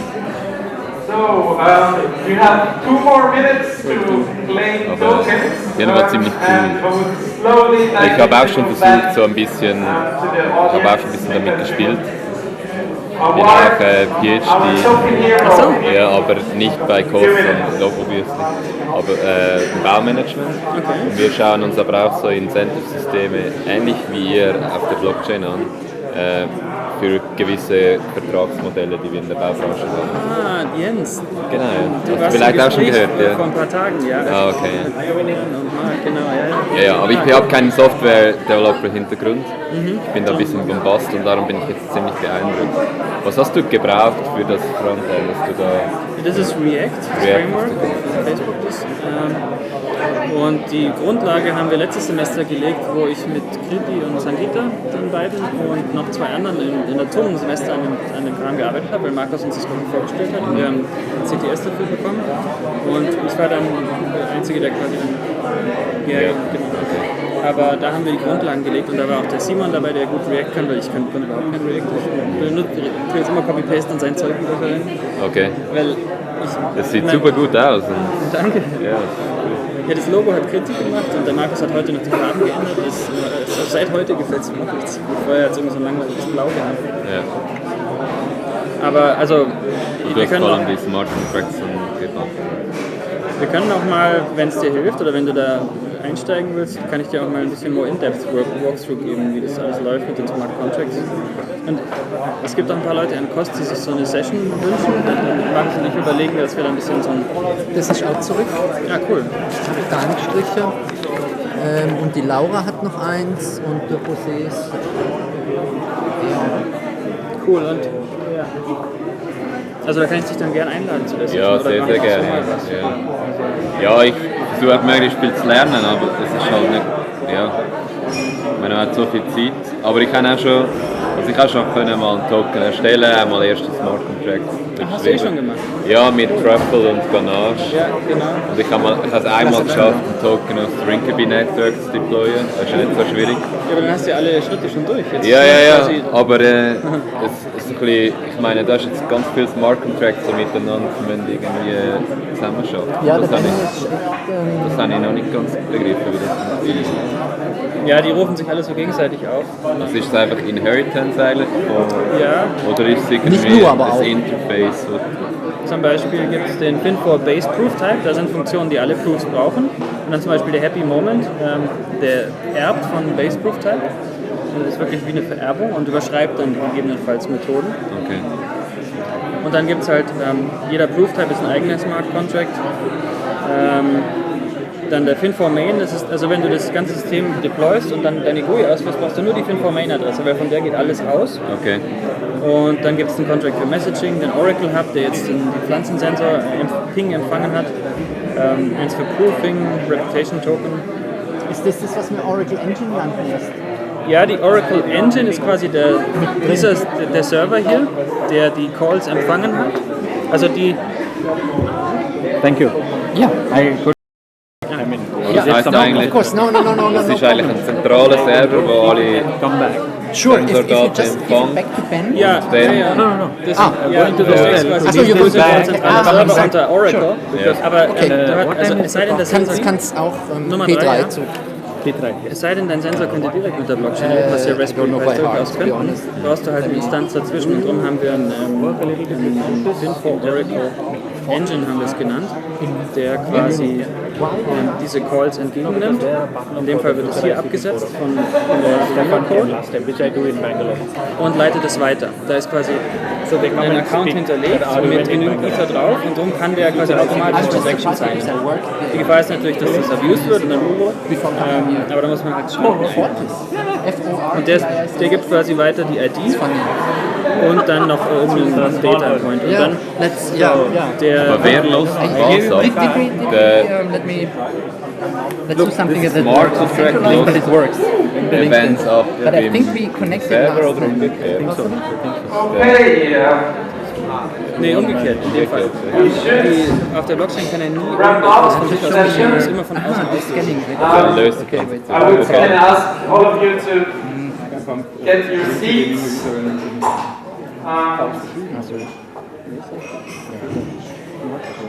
Start counting the tokens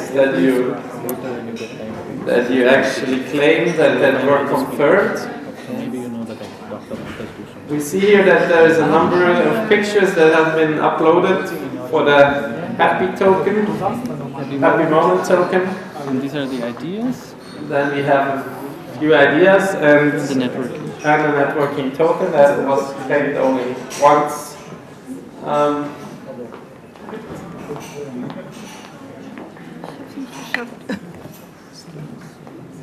Yeah, so, alright. Check. Wo ist denn der Preis?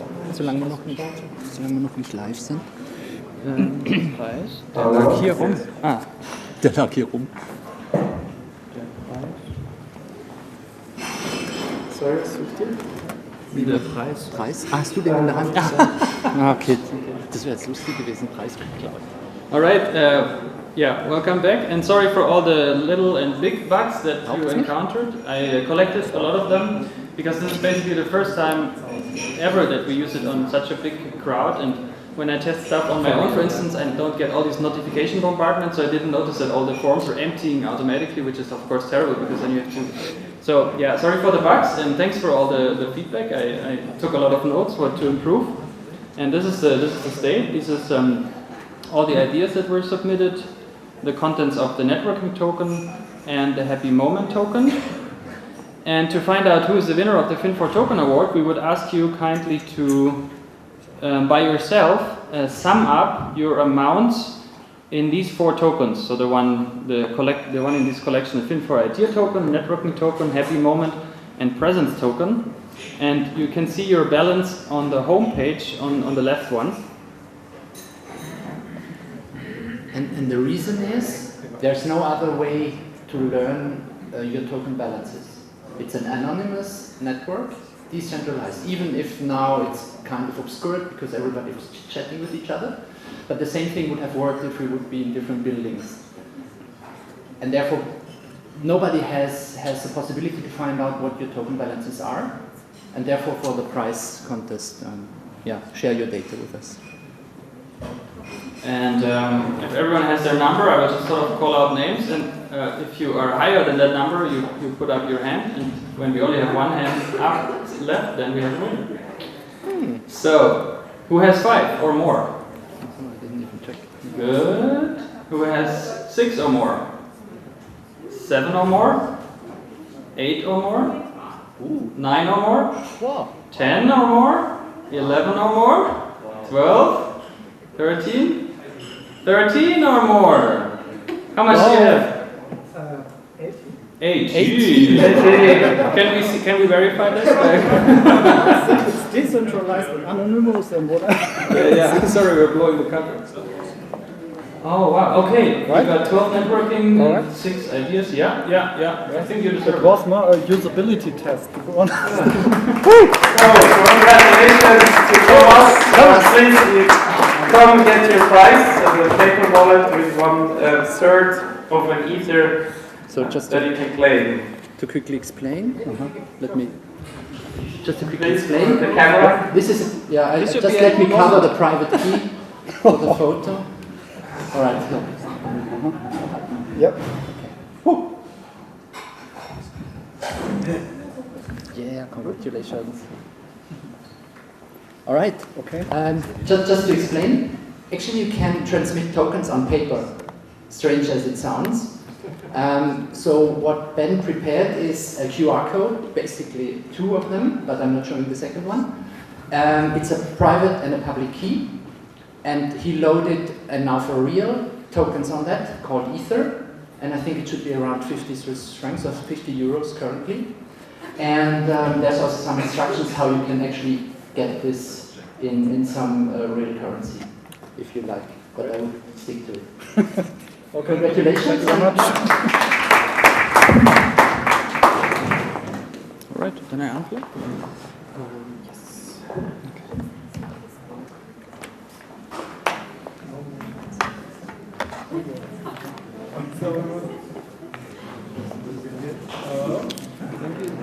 So, we then hear more about a very important topic with respect to the whole Finance4 system, which is governance. We already talked a little bit about it, but only touched the subject, and we would really like to hear more about how did we implement these decentralized and governmental aspects in the whole system. How do we make sure that only tokens that benefit society or the environment are integrated into the Finance4 system, and how can we make sure that we all have a say in how the system is evolving over time. So we will hear from Sergio. Where is Sergio?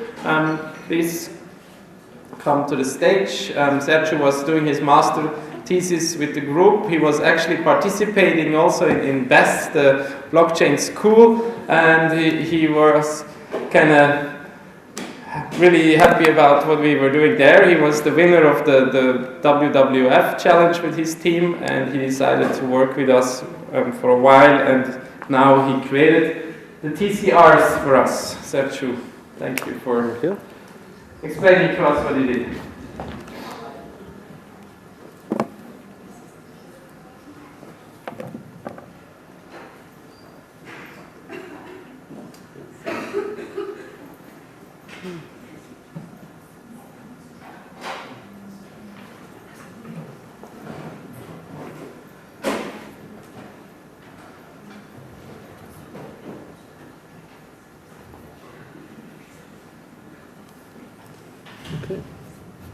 Cool. So I'm Sergio, and I took care of governance in the system.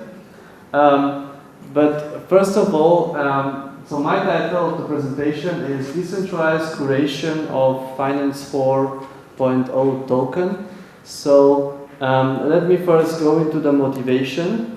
So you saw that we have different kind of tokens that people can create. Then they do certain actions.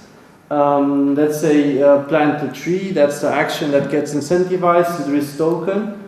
And then they prove it. And then there's some sort of consensus, and it's decided whether the planter would get a token or not. And then there's two reasons for this person to try to plant a tree and to prove this. First, it could be intrinsic, so he really deeply cares about the meaning of this token, or it could also be intrinsic, so the state, for instance, could incentivize people to do those sustainable actions so that they get a voucher for their next electric car, for instance. We get into a problem if a lot of people create those tokens, because we cannot differentiate anymore which tokens are really valuable, which tokens are good. So we thought about how can we make a list of accepted tokens, and because we are developing a decentralized system, we need this system, of course, to also be decentralized. So we have curation system, for instance, crypto coin market cap. It holds all the different cryptocurrencies, but there is a website administrator who says which tokens are displayed on this list and how are they sorted. So we don't want this. We want a decentralized way of creating these tokens.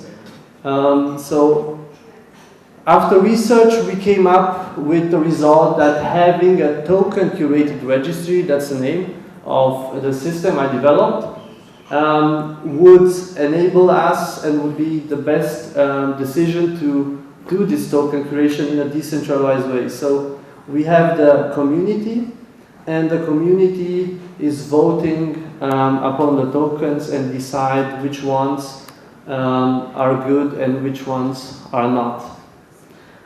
So why would people use this TCR? Because they want to know which ones are accepted by the community.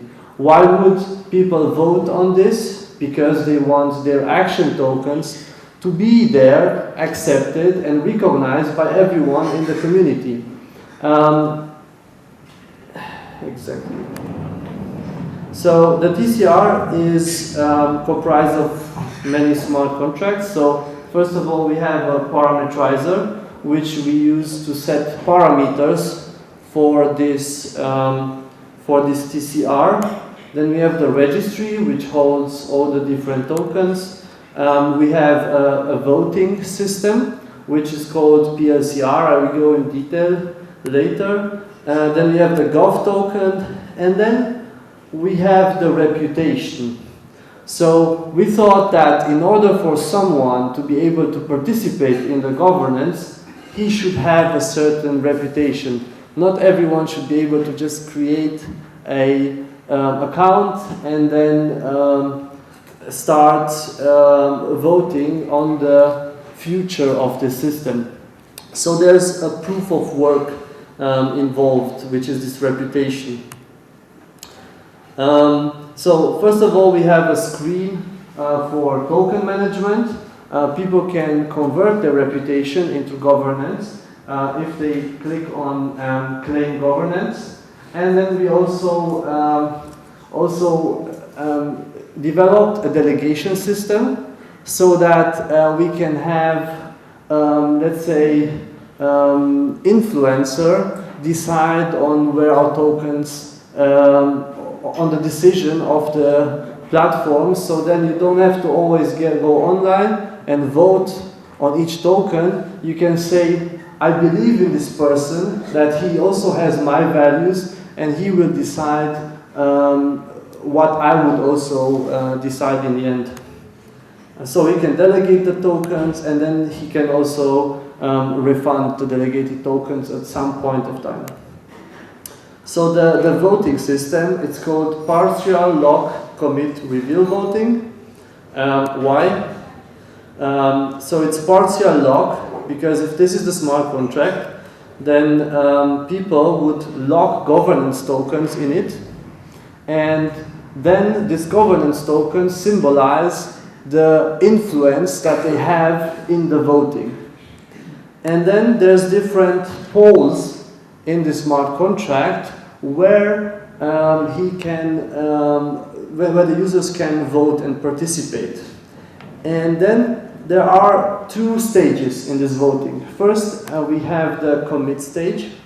So let's say Lisa would want to commit a vote. Then she would have to state a vote option. Let's say I want this token to be in the list or not in the list. And then she adds a secret. This gets hashed and then put on the blockchain. After the commit period is over, so everyone said what they want to vote, but no one knows because on the blockchain it's just a hash. It's not the vote itself, so it's an envelope. We have then a reveal period. And in the reveal period, Lisa would then say, I voted for being in the list, and I had the secret 1, 2, 3. He gives that to the blockchain, and the blockchain then hashes it and compares the hash with the one that was put previously on the blockchain, and he can identify then, yes, it's right, Lisa really voted this with her influence, and then it can in the end calculate what's the final result of the voting. Now the token curation process works as follows. So we have first review process. So whenever you post, you want a new token to be added, you create an application, and then the application gets reviewed. It would be this step here.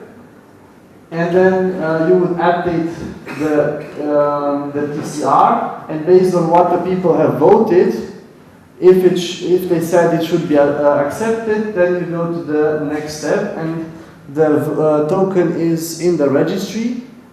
And then, because we don't want them to be forever there, people can at any point of time challenge it and say, this token here doesn't adhere to the values of our community anymore. So here in this step they could challenge it, and then there's again this voting that I just showed you, and the token either gets excluded or it still stays there depending on what the people have voted.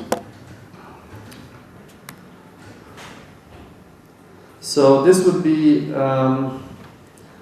an example how it looks. So down here you can see the two tokens, and now assuming I would apply for token 1 to be added, I would have to add a min deposit, which is an amount that I have to stake so that people not just spam the system. And then people can vote here, and then they put in their vote. Then they put in the secrets and the amounts that they want to stake. And then after the period ends, we would reveal the vote.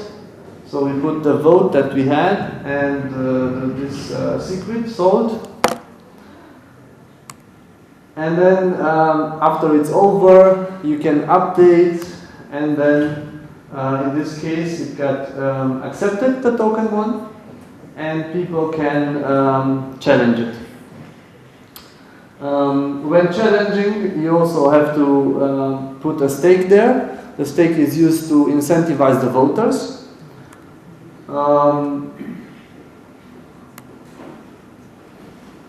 And now this token has a lot of, this registry has a lot of parameters there. And people can really decide on how this voting system and how the governance works.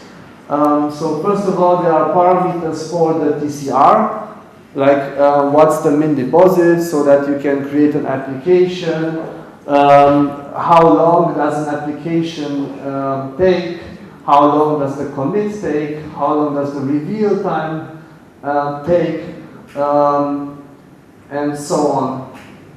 And then the parameterizer should also be somehow parameterized, right? So this parameterizer also holds the parameters for itself, like also what's the min deposit to change something in the parameterizer, and so on. So this is the parameterizer. You see the parameters and the current value and a small description. And then you can propose a change.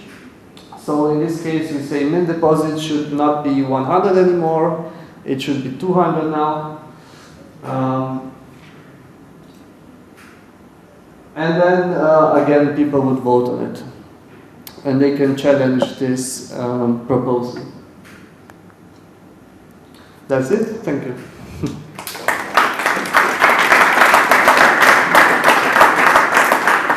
Any questions?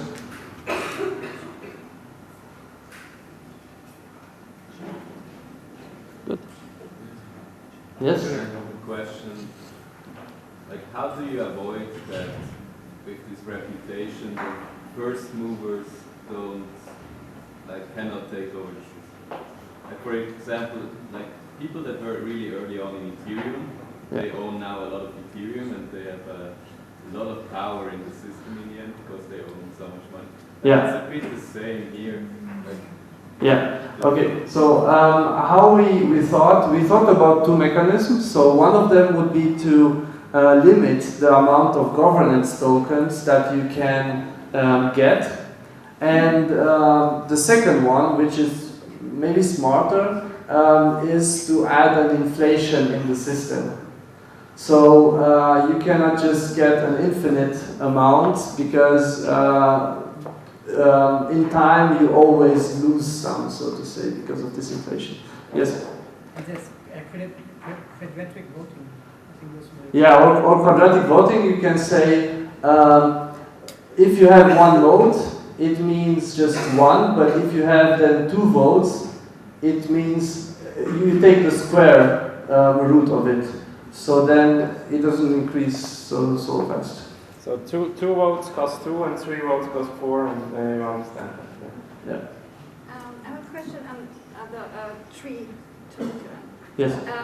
So there's this global organization, Plan for the Planet, and they're tracking the tree planting. Yes. And also working with UN environmental program. Yes. And they have this app now where they're in this 1 trillion tree challenge. Could that be a way kind of like to add an incentive and for the communities that are planting trees now all over the world, like to use this? Yes, of course. They could add a token for each different incentive that they have. As showed before, they can add the incentive, like if you have one of this token, then you get something. They could add these extrinsic motivators that I was talking about. That's the incentive. And do you have already kind of like organizations like that for the, let's say, for the trees, but also for let's say mobility, yes, like car sharing or bike sharing, or yes, of course. Yeah. So we would have the different organizations, and then we work together with them so that we can set up the proper incentives for their need, and we could create a token for each of them. So you can really see Finance 4 as a common home for many projects that are already happening, they can easily plug into the system. And we will hear about the specific three related token in the partner presentation about WWF that's just coming up right now. Thank you. So, thank you.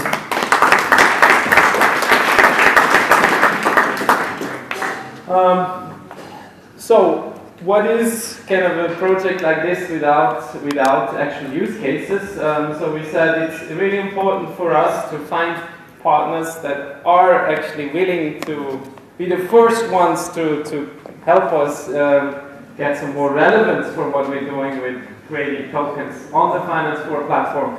And among them, there's the KISS Foundation. This means keep it smart and simple, but I don't want to say too much because we have Martin here. He will present what the KISS Foundation is actually doing and how we work collaborating to have the KISS token on Finance 4. Let me quickly reconnect. Excellent. They will.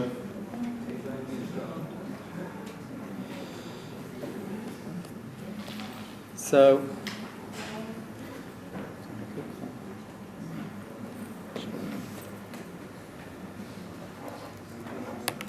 probably.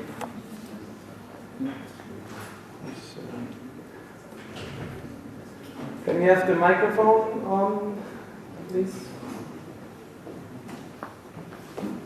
Excellent, thank you very much. Thank you very much, Stefan, for your enthusiasm. We are as enthusiastic as you are as well about the blockchain and Fin4.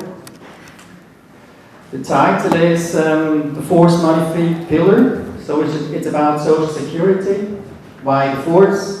In Switzerland we have three pillars. The first one is the state's pension, the second one is the pension funds from the companies, the third one is your private savings, and the fourth one, this is the one we are looking for, this is what the one we are striving to achieve, is the money-free.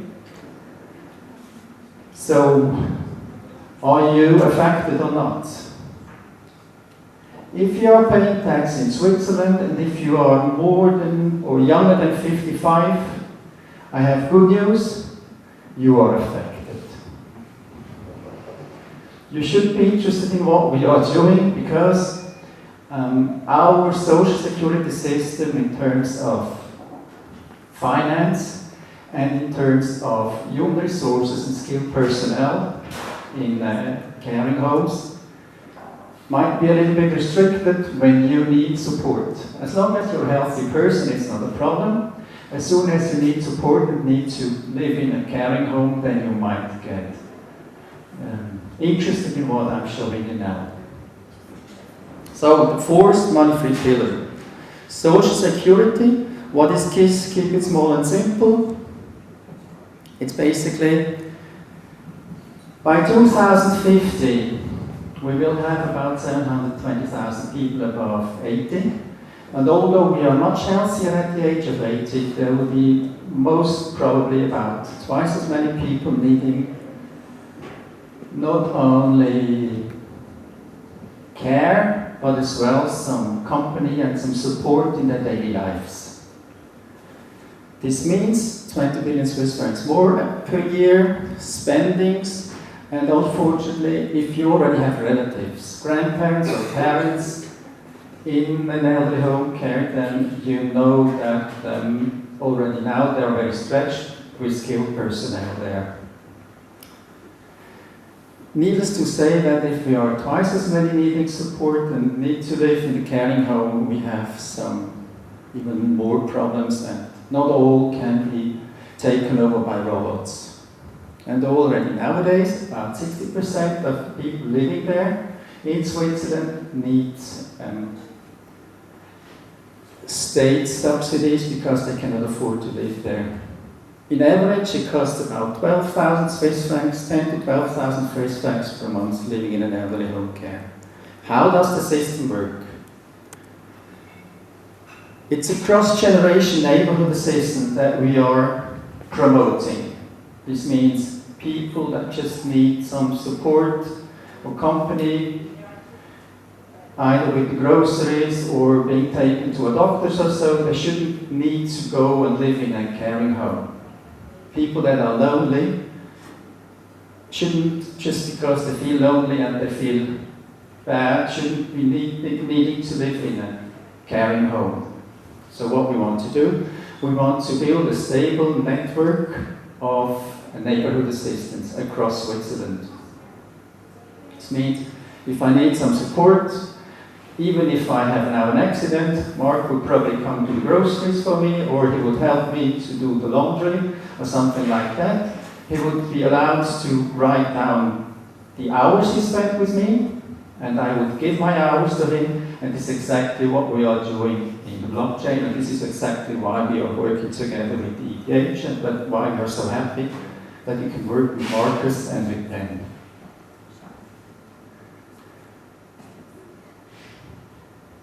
Why do we believe we are interesting for the ETH? Is we have a system that is working. We have already almost 2,000 of cooperatives across Switzerland, between 1,000 and 2,000 people already working in these organizations, and we have a few dozens communities, organizations that would like to work with us, would like to build up one of these cooperatives locally. And more, there are other organizations interested in our software solution that would like to use it as well. So what we are doing now within the blockchain together with Marcus and Ben is not only our KISS solution, but we want to open it to all other social organizations that are working in this time-saving area in the social organization, supporting each other. The basic principle, and I think this is very important, an hour is an hour, a token is an hour. Our goals, imagine our average person's members are at around 70. Mostly women between 50 and 65, supporting people from 65 up to 95, 99. The second one, you can imagine, one of the basic principles is that we know each other, that we have some standards, that we have some quality. How can we ensure this? We can only ensure this if we trust each other, if we know each other. This needs some money, and we are approaching companies with respect to corporate social responsibilities to work together with us so that they can have a scheme or a system for their own employees. But we are as well approaching the communities and the cantons in Switzerland. But as you can imagine, with politicians, you only get money if you can prove that you are providing some value to the system. That's why we need to have some kind of extracts, some kind of overview over the hours that we are spending or that the members are spending. And the third one I've already mentioned before. It's not that we want to promote KISS. KISS was a starting point. KISS is kind of just part of an entire system. In the community, we only provide, or our people, our members only provide what others are not providing. That's why I think we need to work in a caring community together with all other social entities or social organizations. What have we done? We are basically profiting from what you have seen this afternoon. So it's needless to say where we stand. We have made the trainer test training in September with 2 groups. Then in February, March, we hope, or we're planning to have a test with a broader audience. So members, but you can imagine from what you have learned or what you have seen this afternoon, it's a little bit difficult for people at the age of 75, 80. So if you're interested in joining for the test, send Ben an email, and he will send you a link where you can apply and where you can join as well in the test area, in the test phase. how do we organize ourselves? So the model, the training material, technical support will be from Ben or from Marcus or some other persons in that area. The participants, the hotline, holding hands, doing kind of a triage that you are not swamped. This will be done by KISS, by ourselves, by a dedicated team. And then, from April 2024 onwards, we are looking forward how we can organize ourselves and how we can use it in the future. And for this, we have already established some liaison with the Crypto Valley. This is actually how we got in touch with the ETH, because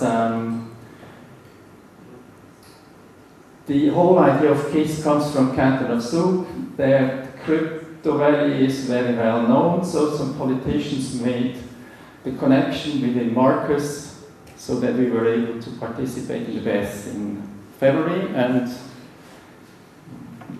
I think it was a very, very good example what we got out of the BESS in February 2019. Again, just to summarize, although our people are in the average pretty old, which means 70 to 90, the users, 90% have basic IT know-how and have a smartphone. Then what we need to work on, and this is what I'm very happy to see the QR code, because you can imagine the exchange and the identification. So now we know each other, we see each other, Marco and myself, it's not difficult, but how do we handle it if we have a community or cooperative of 300 persons? And then the third one, as I mentioned before, we need money, we need to approach the communities. How can we prove what additional value, what value we generate for the communities or for the state? We're still very enthusiastic about it. We have established a foundation, that's the foundation in Zug, and we're looking forward, A, to work together with ETH, with COS, and B, we are very proud, honored that so many communities want to work with us and social organizations want to work with us. Thank you very much, and if you have any questions, then you have the email here, and you find us on the internet.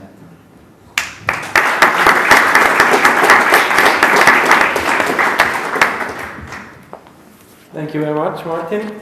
We have a very short presentation from Marcus about the other use case we're having with WWF. This is a very well-known NGO, and it's certainly interesting to hear what they're doing there.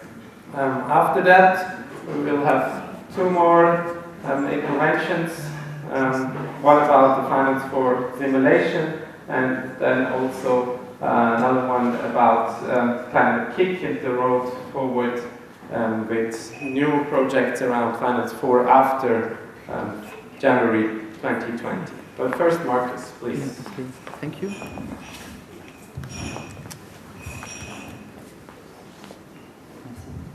Yeah, so Markus Steinbrecher from WWF Switzerland has a Terminkollision, so he cannot be here today, and so I got a few slides, and I'm just showing you a few highlights. I'm not going through the whole presentation. I hope this works. Yes. Okay, so tree tokens. There was this question about Sandra, I guess. Sandra? Yeah. There was this question from you about the tree tokens, and right, exactly. Yeah. So and WWF is thinking about using this technology, and of course we are in touch with them with the FIN4 system. So the challenge, it's a reforestation project in some African state, which I've forgotten which one. Kenya, yes.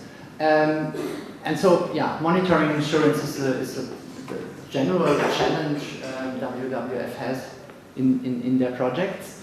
And in this case, it's about, well, how do we count the forest growing, basically, in a trustworthy manner? And today's way of how to do it, you can see here a few things. So the size of the challenge, it's basically a forest inventory exercise of an area of 1,000 hectares within an area of 400,000 hectares. And it's a highly labor-intensive effort at the moment because people go there, you can make some estimations, but you have to actually measure trees. Also because the local people, farmers get seedlings, and of course the seedlings may not survive the first year, the risk is much higher, that there will be no tree in the first year, then there will be no tree in the 6th year. And so what they start measuring after some years is DBH, which means diameter at breast height. So at 1.30 m, they go this and they measure the size of the tree, and then there's some formula where you can make calculations about the CO2 capture capacity of that particular tree. And of course it's related because you have an impact investor who says we finance the seedlings and all these things, and you need some estimates about the CO2 capture, and you see how many organizations and certification cascades are needed at the moment. Maybe you have heard about Gold Standard and others. So it's really tough. And so the idea is, because they heard of us, they were also participating in Beth and saw what these young people are doing with this young technology. And so they started to think about, could we do something using a token as well? I'm not going into the details here. I just show you one more. Oh, it's cut. Anyway, it's just satellites here. So the idea is, can we use a token as well, different things, as a proof of measuring and planting the tree in the first place, and then also as a carrier of value throughout the system, so that at the end the impact investor can be sure, I have so and so many thousands or millions of tree tokens, or actually CO2 tokens, and it's actually true. There are real trees somewhere capturing this amount of CO2.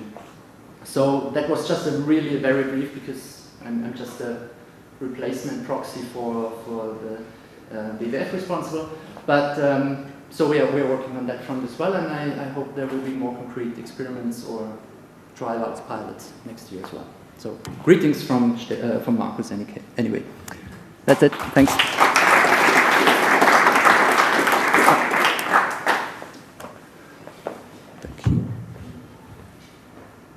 Thank you. I have, no, für die nächste meine ich. Yes. There's a question here from Nele. Sure. So this is just, it's a first idea, but there's no pilot project yet. So this is just a concept. No, so I'm not sure how much I can talk about this actually, because I'm not from them. I don't belong there. But it's more than a concept. They have an impact investor who wants to do something, and this situation is they are already supposed to run around and count trees and measure. This is happening. It's just like paper-based and slow and expensive. So the technology is missing at the moment. Yeah. Exactly. I'm a bit preoccupied by the focus on a very technical aspect of sustainability, planting trees and sequestrating carbon, because there is a lot of issues with land grabbing connected to that, issues with connecting all the other SDGs. So I'm not sure whether we shouldn't focus on integrating systemic functionalities and systemic data as well. So it's not only trees and sequestration carbon, but also soil health, quality of the food created in these systems and the livelihoods with it. I think I agree, and I can only say it's a feedback we should address to WWF. But yes, I agree. Thank you. So we'll hear now from Annabelle about the simulations that she's run together with some colleagues. It's another excellent example for how we carry out a lot of distributed collaborations and partnerships around the topic, and there's people involved that were with the group for a certain period, and Benjamin is involved, but mainly Annabelle, and we'd like to hear from you about your work in the recent times. Thank you. Thank you very much. So, hello everyone. My name is Annabelle, and I will talk about the Think4 simulations. I will talk a bit about the role of simulations in general, and then apply it to our project. I will take you through the Finance4 setup for our simulations. Afterwards, we will talk about the stages and some results we already have, even though we started just in September. And in the end, I will give you the conclusions and some outlook of our project. So in general, simulations are an investigative pillar in a lot of research fields. And that's because sometimes people cannot recreate the conditions of certain physical experiments, either because of the scale, a nanoscale, or a very large scale. We need simulations to probe and to understand these systems. From a different point of view, people need simulations when building a new and artificial system that cannot be found yet into the environment. So in that case, we start off with something that is not yet there, and we can, through a controlled environment, understand better all these steps and the system itself. This last point applies to us, and in our case, our goal right now is to understand what a stable system is, and by that I mean how we can avoid a possibly disastrous situation. Now, if you have in mind the experiment that we've just done with claiming tokens and that Benjamin has done, I want to define briefly what a stable system is. In our point of view right now, it means that whomever creates a type of token has a noble intent. And the participants, like you are using the system and the tokens the way it's intended. And on top of all this, the tokens are invulnerable to manipulation. If you think about the exact reverse, a disastrous situation would mean either that the creator of this token has a malicious intent, the participants might be cheating, or the tokens can be vulnerable to manipulation. For the setup, we start off, So we start off with our system that might have some participants as initial conditions or not. And then we add one by one a participant every time step. That's basically, for example, each one of you who tried to claim tokens, who installed all the things necessary for this. We're working on a time step basis with CatCat, which means that we are interested in the propagation of certain variables. For example, the tokens that each person has in their own wallets, the ones that we counted for the prize. These variables are propagated through certain actions or policies, which are just functions. So in our case, for each time step, one new participant is added to the system. When this happens, this new participant proposes a type of token. Exactly what Ben did at the beginning, he created a new type of token. And then afterwards, everyone who's already in the system can claim tokens that are already there in a random basis. So we're working with CatCat, which stands for Complex Adaptive Dynamic Computer-Aided Design. It is a modeling framework based in Python. And we're using it for research, validation, and computer-aided design for complex systems. Let me take you through the stages that we followed up to this point. And for this, so we started off very simple, like the little scale I'm showing here. We add users at the beginning, we're adding them one by one, and everyone can claim tokens afterwards from all the tokens that are already in the system. But we thought maybe we don't want to add people one by one. Maybe a group of people at once will be exposed to the system that we're having. So then we introduced and we made sure that people can join in groups, not just individually. On a different note, this claiming of tokens that we talked about, it shouldn't really be random. And in that case, participants should be allowed to propose their own tokens and to vote on the tokens that they think are best, just like Sergio talked about.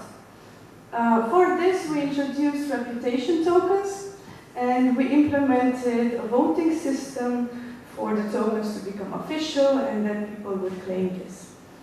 The problem with this right now is that voting itself is still random. And if we don't want it to be random, then we should be able to make the difference between what a good token is and what a bad token is. I want to point out that we're mapping and we're trying as best as we can to map these stages that we already seen happening in a realistic way. We don't really have governance tokens yet, but we're working on it. And we're trying to refine all the steps that we've already seen being done in Benjamin's presentation.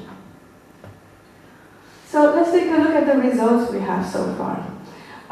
This is the very basic run when each user is added to the system one by one. They all bring a new type of token, and everyone inside the system, they already can claim randomly a number of tokens of the types that are already there. We run the simulations for 50 time steps. These are the types of tokens and the number of tokens. And what you can see here is that if you get into the system early, just like it was pointed out at some point, you have more chances of claiming tokens from the system. So in the end, these people who got into the system first and the types of tokens that were proposed first will end up with more tokens in general, and then as time passes, the number of tokens will decrease.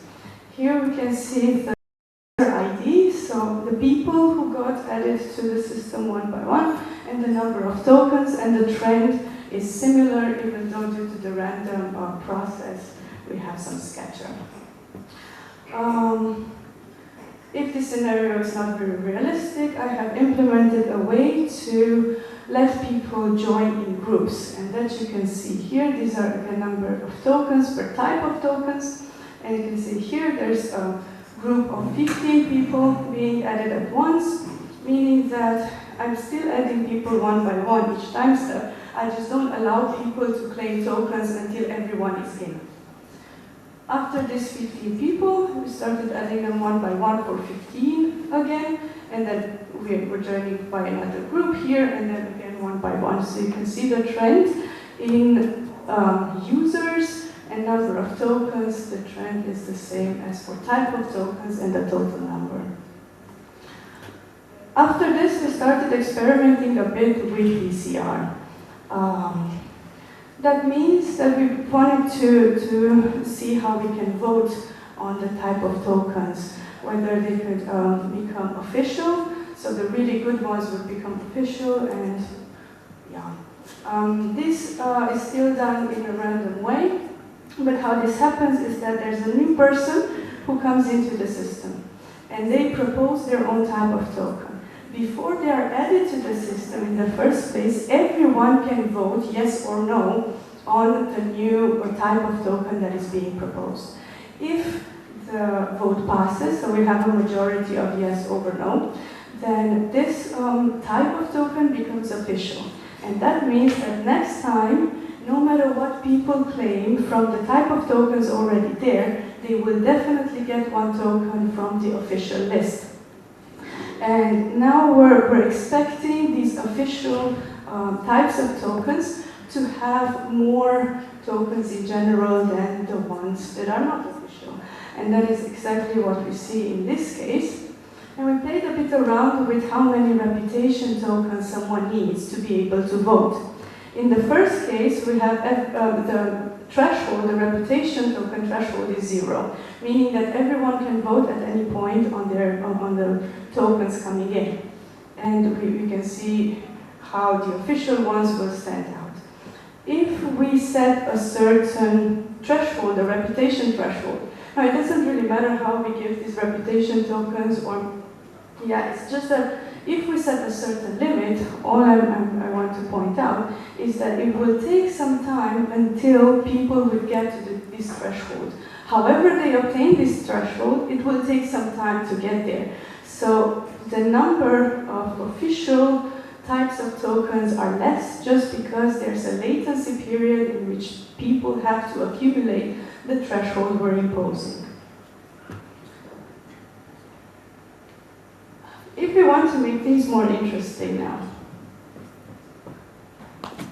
so we want voting to have meaning and not to leave voting random, but for that actually, if we want to see, so we need more information. We need to know whether a type of token is good, is it bad, what does that mean, what are the users thinking, what are the creators, do they have a good intent, a bad intent. We have to add a fourth column to this table that you've seen today a lot. And without getting into details, I think about this as the human factor in our simulation. So far, these choices were random, but we need to add the human factor to this. And how we approach this, because it's not a simple issue, we came up with some examples, with some clear test cases to try to understand this interplay between the intent of the creator of a type of token, how people use these types of tokens, whether they use them like intended or not, and how well these types of tokens are designed. Here I'm giving some examples. Just think about maybe the creator of a positive action token is opportunistic, and he proposes a loosely bound token proof. You can imagine that on the examples we played around today. Or maybe the creator of this type of token is malicious, right down. It doesn't matter then if people use this token the way it's intended or they cheat. The intent at the beginning is malicious. If we change the narrative a bit and we say that, okay, the creator of this type of token is noble, but he creates a token that is vulnerable to manipulation, that it leaves exposed this system that can be tampered with. Or even clearer, the creator of the type of token is noble, but he doesn't cap his number of tokens. And just as a very quick example, someone really wants to help the squirrels over the winter, and he proposes, let's feed the squirrels over the winter, but he doesn't cap how many tokens he can give out. He might end up in spring with a lot of very fat squirrels. Now that was a great intent. People used the token exactly like it was supposed to, but setting a cap on how many of these things we're supposed to do plays a crucial role. So for our next step, for our lookup, is to try to somehow define a space where we can probe all these variables basically and introduce this human factor in the sense of maliciousness, in the sense of are people cheating, what fraction of the people should be using the system as intended for it not to collapse. And most of all, what is really hard at the moment is to make a distinction between types of tokens that are intended to be, so from the beginning they're badly designed with maliciousness, or there are types of tokens that people just don't think about enough. So it's easy to design a token in a way with all the best intent, with all the best way of using this token, and still to mess up. That's my point. So we're dealing with a complex problem that we will just pick apart and try to understand better. And with this, I thank you for your attention.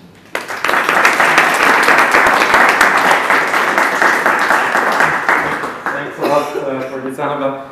I think this is very important work, not only so that we don't end up with too many fat squirrels, but also to kind of figure out what are some of the basic things that could go wrong with the system like Finance 4, so that we cannot kind of at one point stand there and say, oh, but we didn't know that this could happen, and we're so sorry that Finance 4 turned out to be something completely different as we thought. So thank you very much for this. I think we would kind of keep the questions for the apéro, because this is coming up very soon. We have one very last presentation from a person we heard already today. He is the Death Climate Kick representative today, and he'll talk a bit more about the future with climate. This is always the toughest gig to be the reason that stands between you and the beer. But I'll still try to make this as entertaining and as informative as possible. And while Stefan is loading the presentation, maybe you have watched during the content discussions that you've seen some climate kick logos running along with it. Maybe I'm biased, so I've seen it, and you might have always seen it. But we are involved as climate kick in some of these initiatives already, because we believe in the substance and in the work that your group is doing, Dirk, and the potential that we see for it. And parts of what I want to leave you with is also a bit of an outlook of how we in Climate Kick see the world, how we go about complexity, how we go about system change, and also take this from a perspective of what have we learned. This is why this small intervention is called 10 years of learning. I've told you in the morning, we have been incorporated in 2010, so we're almost 11 years old now, and the world is not the same anymore. And we draw from a lot of learnings that we needed to revisit, and I just want to throw at you a couple of numbers here. And these numbers basically go back to sort of a look back in time of what our funder, the European Union, but also other innovation engines, thought is success. It was considered to be success that we attract financing capital for our startups, that we create jobs, that we train people, that we innovate in startups, that we leverage funding, and so on and so forth. We release products to the market. But in 2017, we took a deep breath as an organization, took a step back and looked and asked ourselves the question, did we really, in terms of climate change and climate impact, did we really shift the dial when it comes to meaningful climate impact? And the answer is no, we didn't. Now, all these numbers look nice, but in terms of climate impact, real climate impact, we haven't seen much of a difference. So we really needed to reconsider our innovation model and how we go about innovation and climate impact. So this is the introduction to, because I think this intervention is called deep demonstration, so you should know what a deep demonstration is, and I will guide you through it. And this is basically the source of where this is all based on. It's the IPCC report from October last year, which basically quintessentially points out that single point interventions and single project-based interventions are not anymore sufficient to get the job done.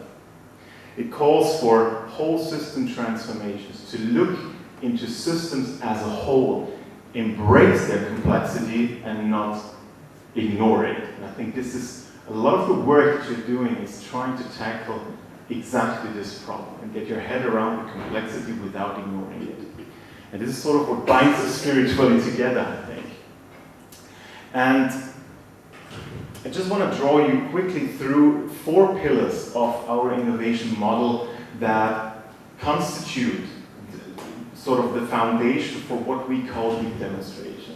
So first of all, what you saw in those numbers before, it's all very much a supply-driven model. So we think if we just have enough idea, if we just throw enough people and brains onto a problem, then we will solve it, mostly through technological solutions. And the answer is no, this was obviously not sufficient. And market will solve for it. No, market will not solve for it because climate change is partially a problem of the market in itself. So there's some subtle changes in our innovation model which I just want to point out. And part of the deep demonstrations that mostly Marcus is working with in an orchestrated fashion with other partners all over Europe is that we really need to work from a demand-led innovation model. So that means that we need to engage with problem owners. I was mentioning the cities in the morning, but we can also use for our challenge in the deep demonstration on long-termism, the financial systems of this world. So the challenge around long-termism is how do you make sure that a financial system embraces long-term perspectives and rejects short-term mindsets. So there's a lot of hypotheses around that, and we are trying to use this as a problem and work with problem owners, most notably in our deep demonstration now with Sustainable Nation of Ireland, which says, yes, we want to have in Dublin a financial center which embraces long-termism and rejects short-termism. We want to position Dublin as the world leader for green finance. A second element, and that brings me back to the complexity piece, is part of the heuristics around complexity is that we cannot outsmart it, right? We cannot plan within complexity. There is a lack of causality there. So our best bet is to build huge portfolios of interventions that give us in an orchestrated fashion a shot at solving a problem. So we are trying to build different lenses that we try to activate simultaneously in order to better learn about systems behaviors, and system changes. And that means very concretely that, of course, we will still go for technological solutions, but we at the same time need to engage with policymakers, social sciences, behavioral experts, economists, and so on and so forth. The third point here is that within this deep demonstration approach, we acknowledge that we cannot work in a waterfall project-based fashion. So this means we need to reject the notion that we can simply work in work packages and report back of what happened at the end of the project, but we really need to actively engage and work our way through in a very agile and rapid fashion. So that is not an easy thing to do, as you can imagine, specifically if you have a lot of people involved and a lot of different lenses that you want to address. But it's a necessity in order to cope with complexity of systems. And the last point is that we hope that through this experimentation and learning through these differential interventions in systems that we understand better where are real key leverage points of system changes. And these systems can have different natures. I'll just go here. And we look at this systems perspective from different angles. So I was mentioning that this is the long-termism in investments is the deep demonstration that Marcus is involved, where we really try to experiment around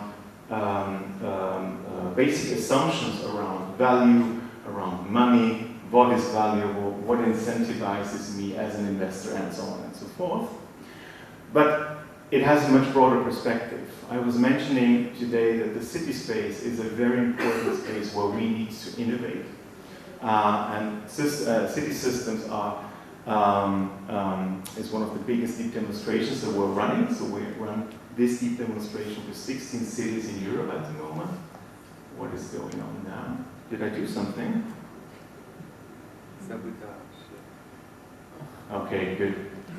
But if we talk about climate change and climate impact, we also, of course, need to consider regions, and most notably the cold regions. in Europe it's North Rhine-Westphalia, Silesia, and so on and so forth, but also maritime hubs of Rotterdam and Valencia. Those are the ports that we are working with to transform them and make them, decarbonize them.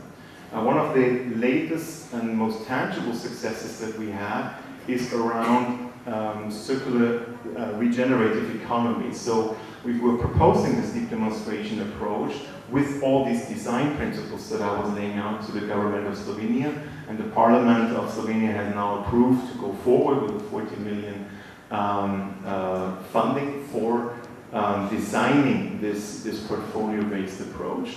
So there is a tangibility in there that is bold, that is ambitious, that is everything else but easy, but where I'm extremely thrilled by the fact that this theoretical work that is going on in the labs, the great work that you are all doing, somehow finds a place out there with real problem owners and is solving real-world challenges. If you're interested to know more about it, please let us know. Just that you know what we're currently doing. So this is the portfolio of Climate Kick based on projects. So we have sort of a dynamic view of how we can index our data and how we can segment it into different directions so to learn about the body of work that we're doing. But these are all basically legacy projects. So we know now that a lot of these projects we're doing and they create outputs, but they do not create impact. So what we're doing right now is with the work, for instance, in the deep demonstrations, is not to create different content, because the content is potentially good. What we need to create is more context and different lenses of how we can build deliberate portfolios where the interventions are not based on their individual merit, but on the merit of the entire portfolio based on the real need of problem owners in the outside world. I would like to close here. If you have questions of how specifically the work that you heard about this afternoon is linked to the work that we do, this is probably best positioned over a beer. And with this, I would like to close. Thank you for your attention, and I wish you a great evening.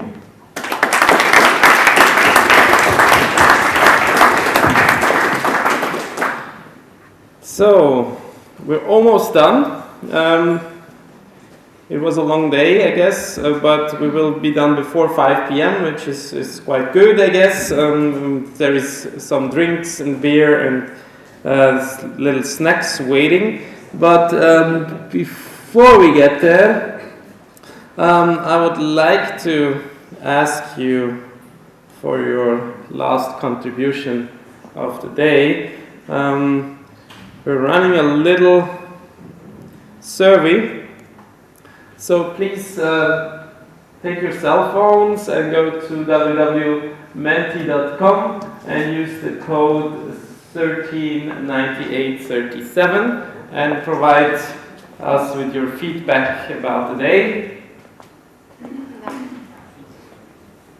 Now, it's really quick. It's a 2-minute exercise.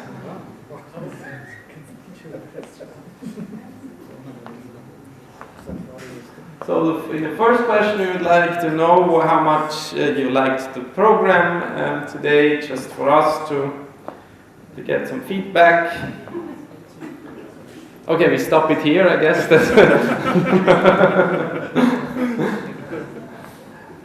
Go for it.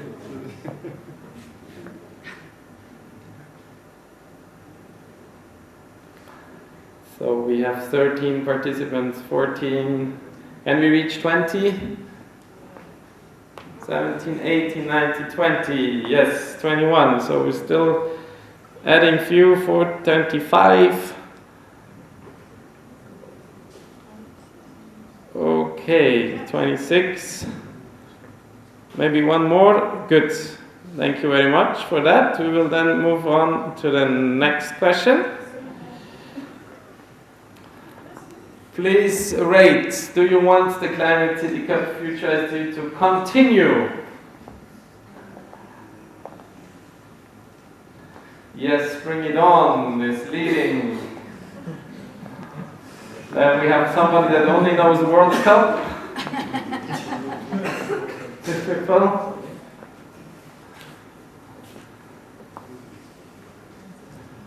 So, very clear result. I think everybody, almost everyone in the audience thinks we should continue. There's one person that says, no, it's all boring, stop it, I don't want to hear about it anymore. And two don't know, and two are rather interested in soccer than in other cups. And the last one, please just let us know how you would want to support us in the future. You can just add some words here or a sentence, and it should actually show up here once you entered it.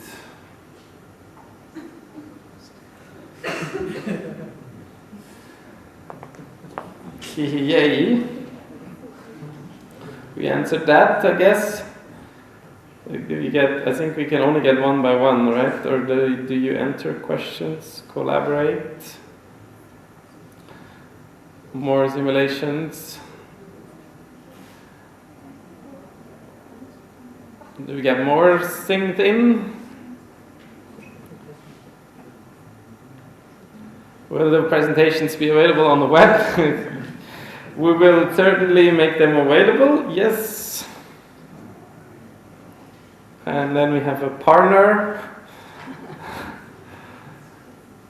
How many people are in the whole team? Yeah, that's a good question. That changes, as you would say, every few weeks. So in the core team at ETH, we have Mark as our PhD candidate, we have Marcus as our research lead, and it's myself as the whole coordinator of the FuturICT2 here. Then we have Professor Helbing, he's like responsible for all research, so he's not cannot kind of concentrate on each individual project too much. And then we have Ben at the moment, who is here for a certain period, and then we have our communications team. We have Fatime, who was responsible for the Climate City Cup. We have Bojana, she's also supporting us with communications. We have Felix, who's supporting us in communication. And then we have all the people that help us with their master thesis or with distributed work, like Annabelle. So we have lots of people. Sergio that was working with us. So I would say a big applause for all this wonderful team and for making this all possible.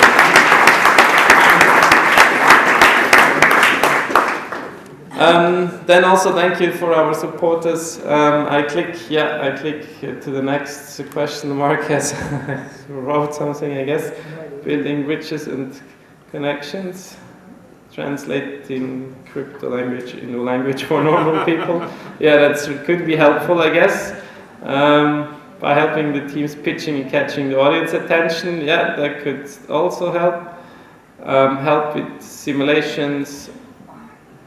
Would be great to see more real-time examples and pilots. More sensors, yeah, more sensors, we definitely do that. Can we take a group picture? Yes, we can certainly do that. Maybe we do that right now. I'm in front of this, and then we will go to the aperitif afterwards. Thanks again for all the supporters, for all of you being here, and for the Bananenreiferei for this amazing location.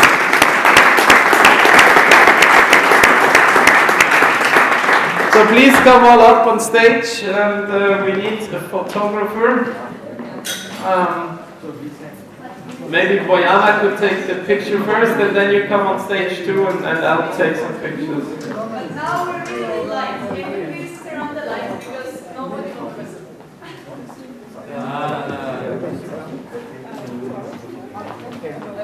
Maybe we should have another slide in the background. Können wir denn auch ein Foto nehmen mit den roten Klimakarten? Aber das kann man dann erstmal normales und dann eins mit den Klimakarten machen. Also diese roten Klimakarten, die wollen wir ja an die Politik in Deutschland schicken. Da gibt es auch eine Übergabe. Und wenn ihr da was draufschreiben wollt, dann nehmt ihr die auch mit. It's too bright, yeah, we will change the background. Let me check.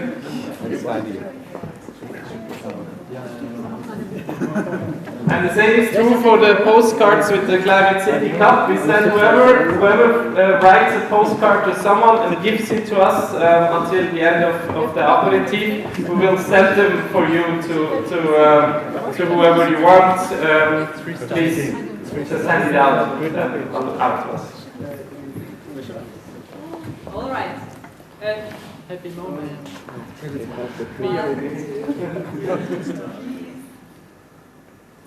City Cup. Yeah, let's send City Cup. Maybe one without the projector on because it's too bright. Oh, can you turn it off? Yeah. Perfect. Thank you. Cheese. Cheese. And now if you could take one sign also.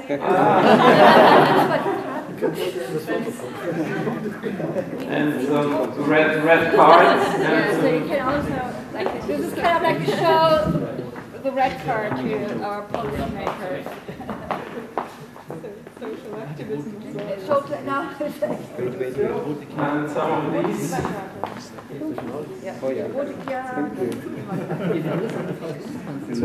Ja, aber man kann ja auch anders. Wir haben auch welche, wo das auch.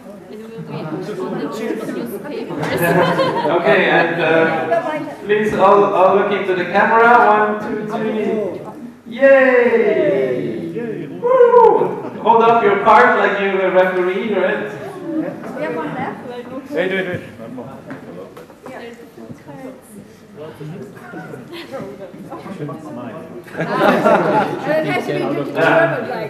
It's a good one. All right. Okay, one more.